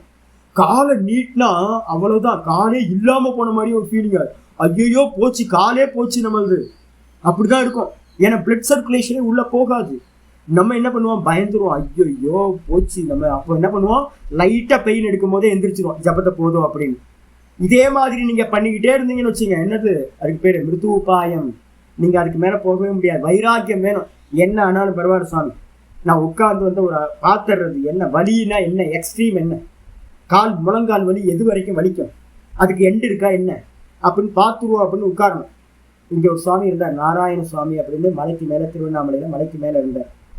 16 வருஷங்கள் வந்து பார்த்தீங்கன்னா மலைக்கு மேல இருந்தார், பேசாம இருந்தார். வெறும் சாய் மட்டும்தான் குடிச்சுக்கிட்டு இருந்தார். வெறும் சாய் மட்டும் குடிச்சிட்டு பேசாம இருந்தார். அவர் வந்து எப்படி உட்கார்ந்துருப்பார் அப்படின்னா, புத்த வச்சு உட்காருன்னு சொல்லுவோம்ல, இப்படி உட்கார்ந்துருப்பார். அப்படி உட்கார்ந்துருந்தவர் வந்து பார்த்தீங்க அப்படின்னா கீழே வரும்போது 16 வருஷம் கழிச்சு அவரால் காலை நீட்ட முடியல, நடக்க முடியாது, கீழே நீட்ட முடியாது. ஆனா வந்து அடைய வேண்டியது என்னன்னு கேட்டீங்கன்னா, அடைய வேண்டியது எல்லாத்தையும் அடைஞ்சார். நல்ல ஒரு பெரிய தபஸ்வி. அந்த தபஸுக்காக வந்து பார்த்தீங்கன்னா அடுத்த ஜென்மங்கள் என்ன ஆகும்? பெரிய உத்கிருஷ்டமான ஜென்மம் கிடைக்கும். அப்போ வந்து பார்த்தீங்கன்னா என்ன ஆகும்? என்ன ஆக போகுது? ஒரு வைராக்கியம் இருக்கணும். என்ன ஆக போகுது? உட்கார்ந்து பாருங்க. ஒரு நாளைக்கு உங்களோட எக்ஸ்ட்ரீம் என்னைக்காவது பார்த்துருக்கீங்களா? எத்தனை வேலை சாப்பிடாம இருக்க முடியும்னு என்னைக்காவது பார்த்துருக்கீங்களா? யாராவது சாதகனா இருக்கிறவன் பார்க்கணும். என்னால் சாப்பிடாம எத்தனை நாள் சாப்பிடாம இருக்க முடியும்? வீட்டில் எல்லாம் வச்சுக்கோங்க, ஒன்றும் பிரச்சனை இல்லை. வச்சுக்கிட்டு வந்து பார்த்தீங்க அப்படின்னா நான் வந்து பார்த்தீங்கன்னா ஃபுட் எடுக்காம என்னோட பாடி எவ்வளவு தூரம் தாங்கும், என்னால் எவ்வளவு தூரம் இருக்க முடியும். வாக்கிங் வந்து பார்த்தீங்கன்னா எவ்வளோ கிலோமீட்டர் என்னால் வாக்கிங் பண்ண முடியும். ஒரு க்ஷேத்திரம் நான் பண்ணுங்க, வாக்கிங் பண்ண முடியும். எவ்வளோ தூரம் வந்து ஸ்ட்ரெச் பண்ண முடியும். படி ஏறுறது வந்து பார்த்தீங்கன்னா எவ்வளோ தூரம் மலை ஏற முடியும் அப்படின்லாம் பார்க்கணும். இதெல்லாம் பார்க்கறதுக்கு தான் வந்து பார்த்தீங்கன்னா வச்சிருக்கு. இதில் எல்லாத்துலேயும் நமக்கு தெரியணும், மிருது உபாயமா இல்லை மத்தியம உபாயமா இல்லை அதிமாத்திர உபாயமா. அதை அனுஷ்டானம் பண்ணுறதுல வந்து பார்த்தீங்கன்னா மிருது சம்வேகமா, மத்தியம சம்வேகமா, தீவிர சம்வேகமா, இந்த 3 வெரைட்டியும் பார்த்துக்கணும். 3 9 வெரைட்டியா இருக்கு. மத்தியம உபாய ததா அதிமாத்திர உபாய இது. தத்திர அதிமாத்திர உபாயானாம். இப்பதான் ஸ்லோகத்துக்கு வராரு. என்னன்னு கேட்டீங்கன்னா, இந்த விஷயத்துல தத்திர அதிமாத்திர உபாயானாம். அதிமாத்திரம்னா என்னது? கடைசி 3வது இருக்குல்ல, மிருது உபாயம் இல்ல, மத்தியம உபாயமும் இல்ல, 3வது என்னது? அதிமாத்திர உபாயானாம். யாரெல்லாம் அதிமாத்திர உபாயத்தை கையில எடுக்கிறீங்களோ, அதிமாத்திர உபாயம் என்னது? வேதாந்தம் கேட்டீங்கன்னா வேதாந்தம் அதிமாத்திர உபாயம். ஆனா வந்து பாத்தீங்கன்னா வேதாந்தத்தை வந்து கேட்டுட்டு போட்டீங்கன்னா, அகாடமிக்கா கேட்டுட்டு போயிட்டீங்கன்னா அது மிருது உபாயம் ஆயிடுது. இப்ப நிறைய இடத்துல வேதாந்தம் எப்படி இருக்கு அப்படின்னா, கதாபிரவச்சனம் கேட்கிற மாதிரி ஹாயா உட்கார்ந்து கேட்கிறாங்க. நீங்க வந்து நாரத கான சபால போய் உட்கார்ந்தீங்கன்னு வச்சுங்க, நாரத கான சபா ஏசி நல்லா இருக்கும், சூப்பரா இருக்கும், நல்லா குடு குடு குடுன்னு இருக்கும். அந்த சீட் எல்லாம் பார்த்தீங்க அப்படின்னா நல்ல சோஃபா மாதிரி இருக்கும், நல்ல சோஃபா. சுவாமி வந்து பார்த்தீங்க அப்படின்னா வேதாந்தம் படிச்சு கொடுத்துட்டு இருப்பார். இங்க நல்ல ஏசியில உட்காந்து நல்ல குஷன்ல உட்காந்து பாடம் கேட்டுட்டு இருப்பீங்க. என்ன உபாயம் ஆயிடுது? ஏதாவது இந்திரிய நிகிரகம் இருக்கா? இல்ல, எதுவுமே இல்லை. அப்ப கதாபிரவச்சனம் கேட்ட மாதிரி வேதாந்தத்தை கேட்டு போயிட்டீங்க அப்படின்னா அப்ப என்ன ஆயிடுது? உத்தமமான அதிமாத்திர உபாயம். ஆனா என்ன ஆயிடுச்சு? அது ரொம்ப ரொம்ப மிருது உபாயம் ஆயிடுச்சு. அது வேலை செய்யுமா? வேலை செய்ய. அப்போ வந்து பார்த்தீங்கன்னா சில பேர் இருக்காங்க, நிறைய பேர் இருக்காங்க, வயசானவங்க நிறைய பேர் இருக்காங்க. அவங்க வந்து பார்த்தீங்கன்னா தயானந்த ஆசிரமத்தில் என்ன பண்ணுவாங்கன்னா சேரே போட்டிருப்பாங்க. சுவாமிக்கு வந்து ஆப்போசிட்டாக சேரில் போய் உட்காந்துட்டு, எனக்கு தெரிஞ்சு நிறைய பேர் இருந்தாங்க, கால் மேலே கால் போட்டுட்டு ஆனந்தமாக வந்து பார்த்தீங்கன்னா பார்ப்பார் சுவாமி வந்து இந்த ஜோக் சொல்ல போகிறார் பார் அப்படின்ட்டு வந்து பார்த்தீங்க அப்படின்னா உட்காந்து கேட்டுட்டு இருப்பாங்க. 30 வருஷமா சுவாமியோட பாடத்தை கேட்டுட்டு இருப்பாங்க. எப்படி கேட்பாங்க அப்படின்னு கேட்டிங்கன்னா, அடுத்த ஜோக் என்ன சுவாமி சொல்ல போறாருன்னு தெரியும். ஏன் அப்படின்னா 30 வருஷமா கேம்ப் அட்டன் பண்ணி சுவாமி இந்த டாக் வந்துட்டாருன்னா இந்த ஜோக் சொல்லுவார் அப்படின்னு ஒருத்தர் பக்கத்துல இப்போ ஒருத்தர் சமாதி ஆயிட்டாரு. அவர் வந்து கால் ஆட்டிக்கிட்டே வந்து பார்த்தீங்கன்னா பாடத்தை கேட்டுட்டு கால் மேலே கால் போட்டுட்டு ஆனந்தமா ஏசி ரூம்ல உட்காந்து கால் போட்டா வேலை செய்யுமா, ஏதாவது வேலை செய்யும். அப்ப என்ன பண்ணணும் அப்படின்னு கேட்டீங்கன்னா, அதிமாத்திர உபாயம். எது அதிமாத்திர உபாயம்? வேதாந்தம் அதிமாத்திர உபாயம். பூஜையோ ஹோமமோ அதிமாத்திர உபாயம் இல்ல.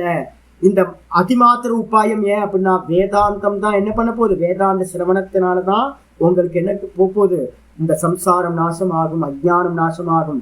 அதனால உபாயத்திலே இந்த உலகத்துல அதிமாத்திர உபாயம் எது அப்படின்னா வேதாந்த விசாரம். கூடவே வந்து பாத்தீங்கன்னா யோக அபியாசம், விருத்தி நிரோதம், இந்திரிய நிகிரகம், இதெல்லாம் சேர்ந்து வச்சுக்கிட்டீங்க அப்படின்னா அந்த உபாயம் அதிமாத்திர உபாயமா ஆயிடுது. அந்த அதிமாத்திர உபாயத்தை உடையவர்களுக்கு இந்த 21வது சூத்திரம் சொல்கிறது. என்ன 21வது சூத்திரம்? தீவிர சம்வேகானாம் ஆசன்னஹ, தீவிர சம்வேகானாம் ஆசன்னஹ, தீவிர சம்வேகானாம் ஆசன்னஹ, தீவிர சம்வேகானாம் ஆசன்னஹ. மேல மேல வந்து அந்த ஆச்சாரியர் பாஷ்யம் போட்டிருக்காருல, அந்த லாஸ்ட் லைன் அண்டர்லைன் பண்ணிக்கணும். லாஸ்ட்ல சொன்னது தத்திர அதிமாத்திர உபாயானம் இருக்குல்ல, அப்ப மூணா மொத்தம் போட்டு வச்சிருக்கோம். இதுல 3வது உபாயம் எது? அதிமாத்திர உபாயம். அந்த அதிமாத்திர உபாயம் எது? இப்ப நம்ம அனுஷ்டானம் பண்ணிக்கிட்டு இருக்கிறது அதிமாத்திர உபாயம். இப்ப நம்ம எல்லாம் பாக்குறோம், காலையில பகவத்கீதை கிளாஸ் கேட்கிறோம். அதுக்கப்புறம் 2வது வந்து பாத்தீங்கன்னா இந்த ஓங்கார இந்த யோகத்தை வந்து அத்தியனம் பண்ணிக்கிட்டு இருக்கோம். யோகம் எப்படி பண்ணணும்ன்றத விசாரமும் பண்றோம். கூட வந்து பாத்தீங்க அப்படின்னா ஓங்கார உபாசனையும் பண்றோம். ஏதத் ஆலம்பனம் சிரேஷ்டம், ஏதத் ஆலம்பனம் பரம், ஏதத் ஆலம்பனம் ஞாத்வா பிரம்மலோகே மகீயதே. கட்டோபனிஷத்துல யம தர்மராஜா சொல்றார், இந்த உலகத்திலேயே வந்து பாத்தீங்கன்னா ஏதாவது ஒரு சாதனம் பெருசா இருக்கும் அப்படின்னா அந்த சாதனம் எது? ஓங்காரம். ஓங்கார சாதனை தான் இருக்கிறது. அப்ப ஓங்காரத்தை அனுஷ்டானம் பண்றோமா? பண்றோம். வேதாந்தம் கேட்கிறோமா? வேதாந்த சிரவணம் மனனம் நிதித்தியாசம். வேதாந்த சிரவணம் மனனம் நடக்குது. நிறைய பேர் சிரவணம் பண்றீங்க, நிறைய பேர் வந்து பாத்தீங்கன்னா மனனமும் பண்ணிட்டு இருக்காங்க பகவத்கீதை. அதுக்கப்புறம் வந்து பாத்தீங்கன்னா நிதித்தியாசனம் ஓரமா வச்சிருக்கு, நிதித்தியாசனம் பண்ணல. இதுக்கப்புறம் வந்து பாத்தீங்கன்னா கூடவே வந்து பாத்தீங்கன்னா இத்தனை இதுலயே வந்து பாத்தீங்கன்னா நான் 2-3 பேரை டக்குன்னு கிளாஸ் விட்டு எடுத்துட்டேன். ஏன் எடுத்துன்னு தெரியுங்களா உங்களுக்கு? ஏன் அப்படின்னு கேட்டீங்கன்னா, கிளாஸுக்கு வந்தா அப்படின்னா நம் இன்டைரக்டா இந்த கிளாஸ் என்ன பண்ணுன்னா மனோ நிகிரகத்தையும் இந்திரிய நிகிரகத்தையும் இன்டைரக்டா நம்ம இதை பண்றோம். ஒரு கிளாஸ்ல உட்காடுறோம் அப்படின்னா வெளியில விஷயங்கள்ல போகாம மனசு கண்ட்ரோல் ஆகுதா, ஃபோக்கஸ்டா இருக்கீங்க. அப்படி இருக்கும்போது மனோ நிகிரகம் இன்டைரக்டா சிரவணம் பண்ற காலத்திலேயே மனோ நிகிரகம் இன்டைரக்ட் ஆகுது. அப்ப ஆக்ஷன் வெளியில இருக்கிறதுலாம் டிஸ்ட்ராக்ஷன் இல்லாம தனி ரூம்ல இருந்து கேளுங்க.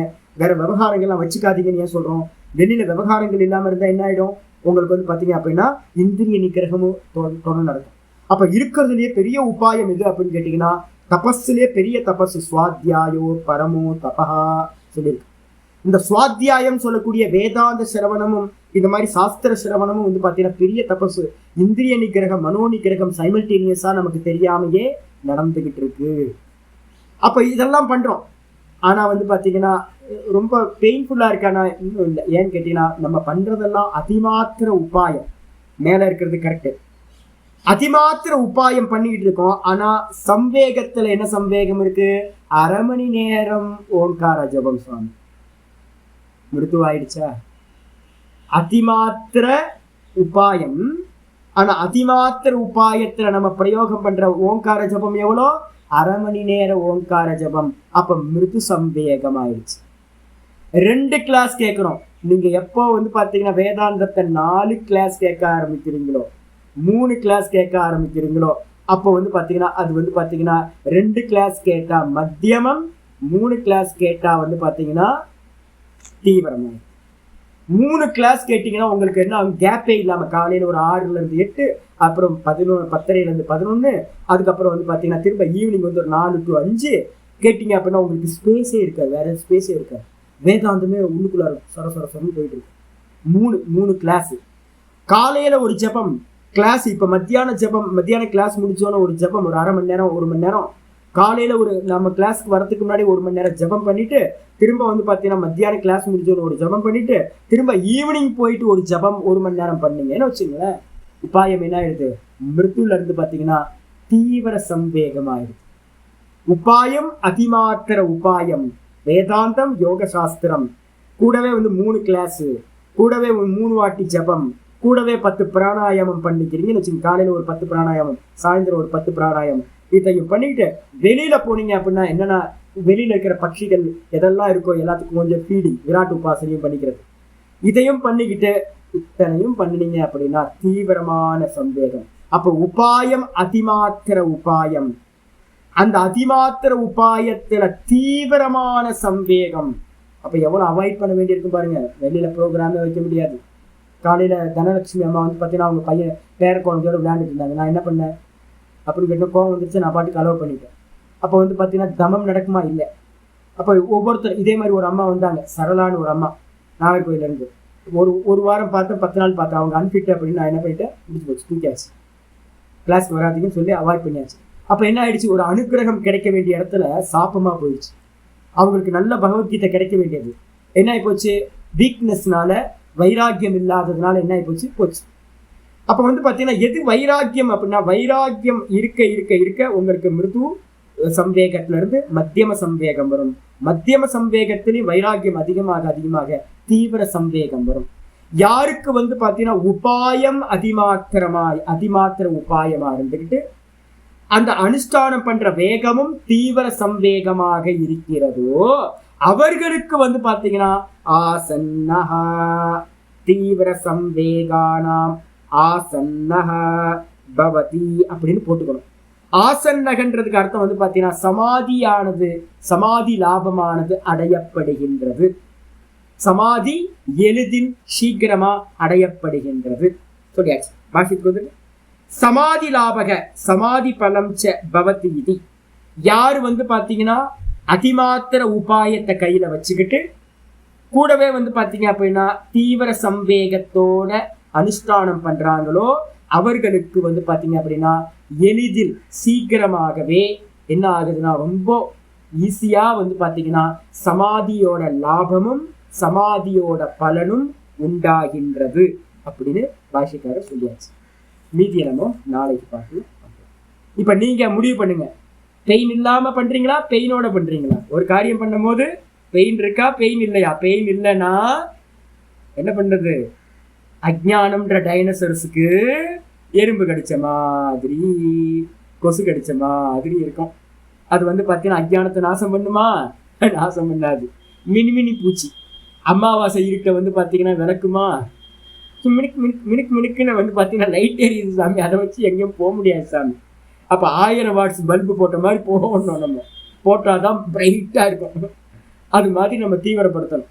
அதனால பெயின், அதான் நான் அடிக்கடி சொல்றது, எப்போ யாத்திரை ஸ்டார்ட் ஆகும், எப்போ வந்து பார்த்தீங்கன்னா உங்களோட கம்ஃபர்ட் ஜோன்ல இருந்து நீங்க எப்போ ஃபர்ஸ்ட் ஸ்டெப் வெளியில வைக்கிறீங்களோ அப்போ ஸ்டார்ட் ஆகிடுச்சு உங்க யாத்திரை. எப்போ நீங்க கம்ஃபர்ட் ஜோனுக்குள்ளார இருக்கீங்களோ அது வரைக்கும் வந்து உங்க யாத்திரை ஸ்டார்ட் ஆகல. வேதாந்தம் ஆரம்பிக்கும் போது கீதால வந்து பாத்தீங்கன்னா 2, 14, 13, 14 ஸ்லோகத்தை சொல்ற. மாத்ரா ஸ்பர்ஷாஸ்து கௌந்தேய சீதோஷ்ண சுக துக்கதாக ஆகமாபாயினோ நித்யாக காம் திதிக்ஷஸ்வ பாரத இருக்கா. அப்ப வந்து பாத்தீங்க அப்படின்னா நீங்க வந்து பாத்தீங்கன்னா இந்த மாயாவை தாண்டி போகணும், குணாதீத்தன் ஆகணும். இங்கேயும் அதே தான், வேதாந்தத்திலையும் குணாதீத்தன் தான், யோகத்திலேயும் குணாதீத்தன் தான். அப்ப குணாதீத்தன் ஆகணும்னா குணத்துல இருந்து தாண்டி போகணும். ஏசி போட்டு யாராவது பாடம் கேட்டுட்டு இருக்கீங்கன்னா, நிறைய பேர் இருப்பீங்களே, ஏசியை போட்டு பாடம் கேட்குறீங்கன்னா என்னது மிருது உபாயம். ஃபேனை போட்டு பாடம் கேட்டீங்கன்னா என்ன உபாயம் அப்படின்னா மத்தியம உபாயம், மத்தியம சம்பேகம். மிருது சம்பேகம், மத்தியம சம்பேகம்.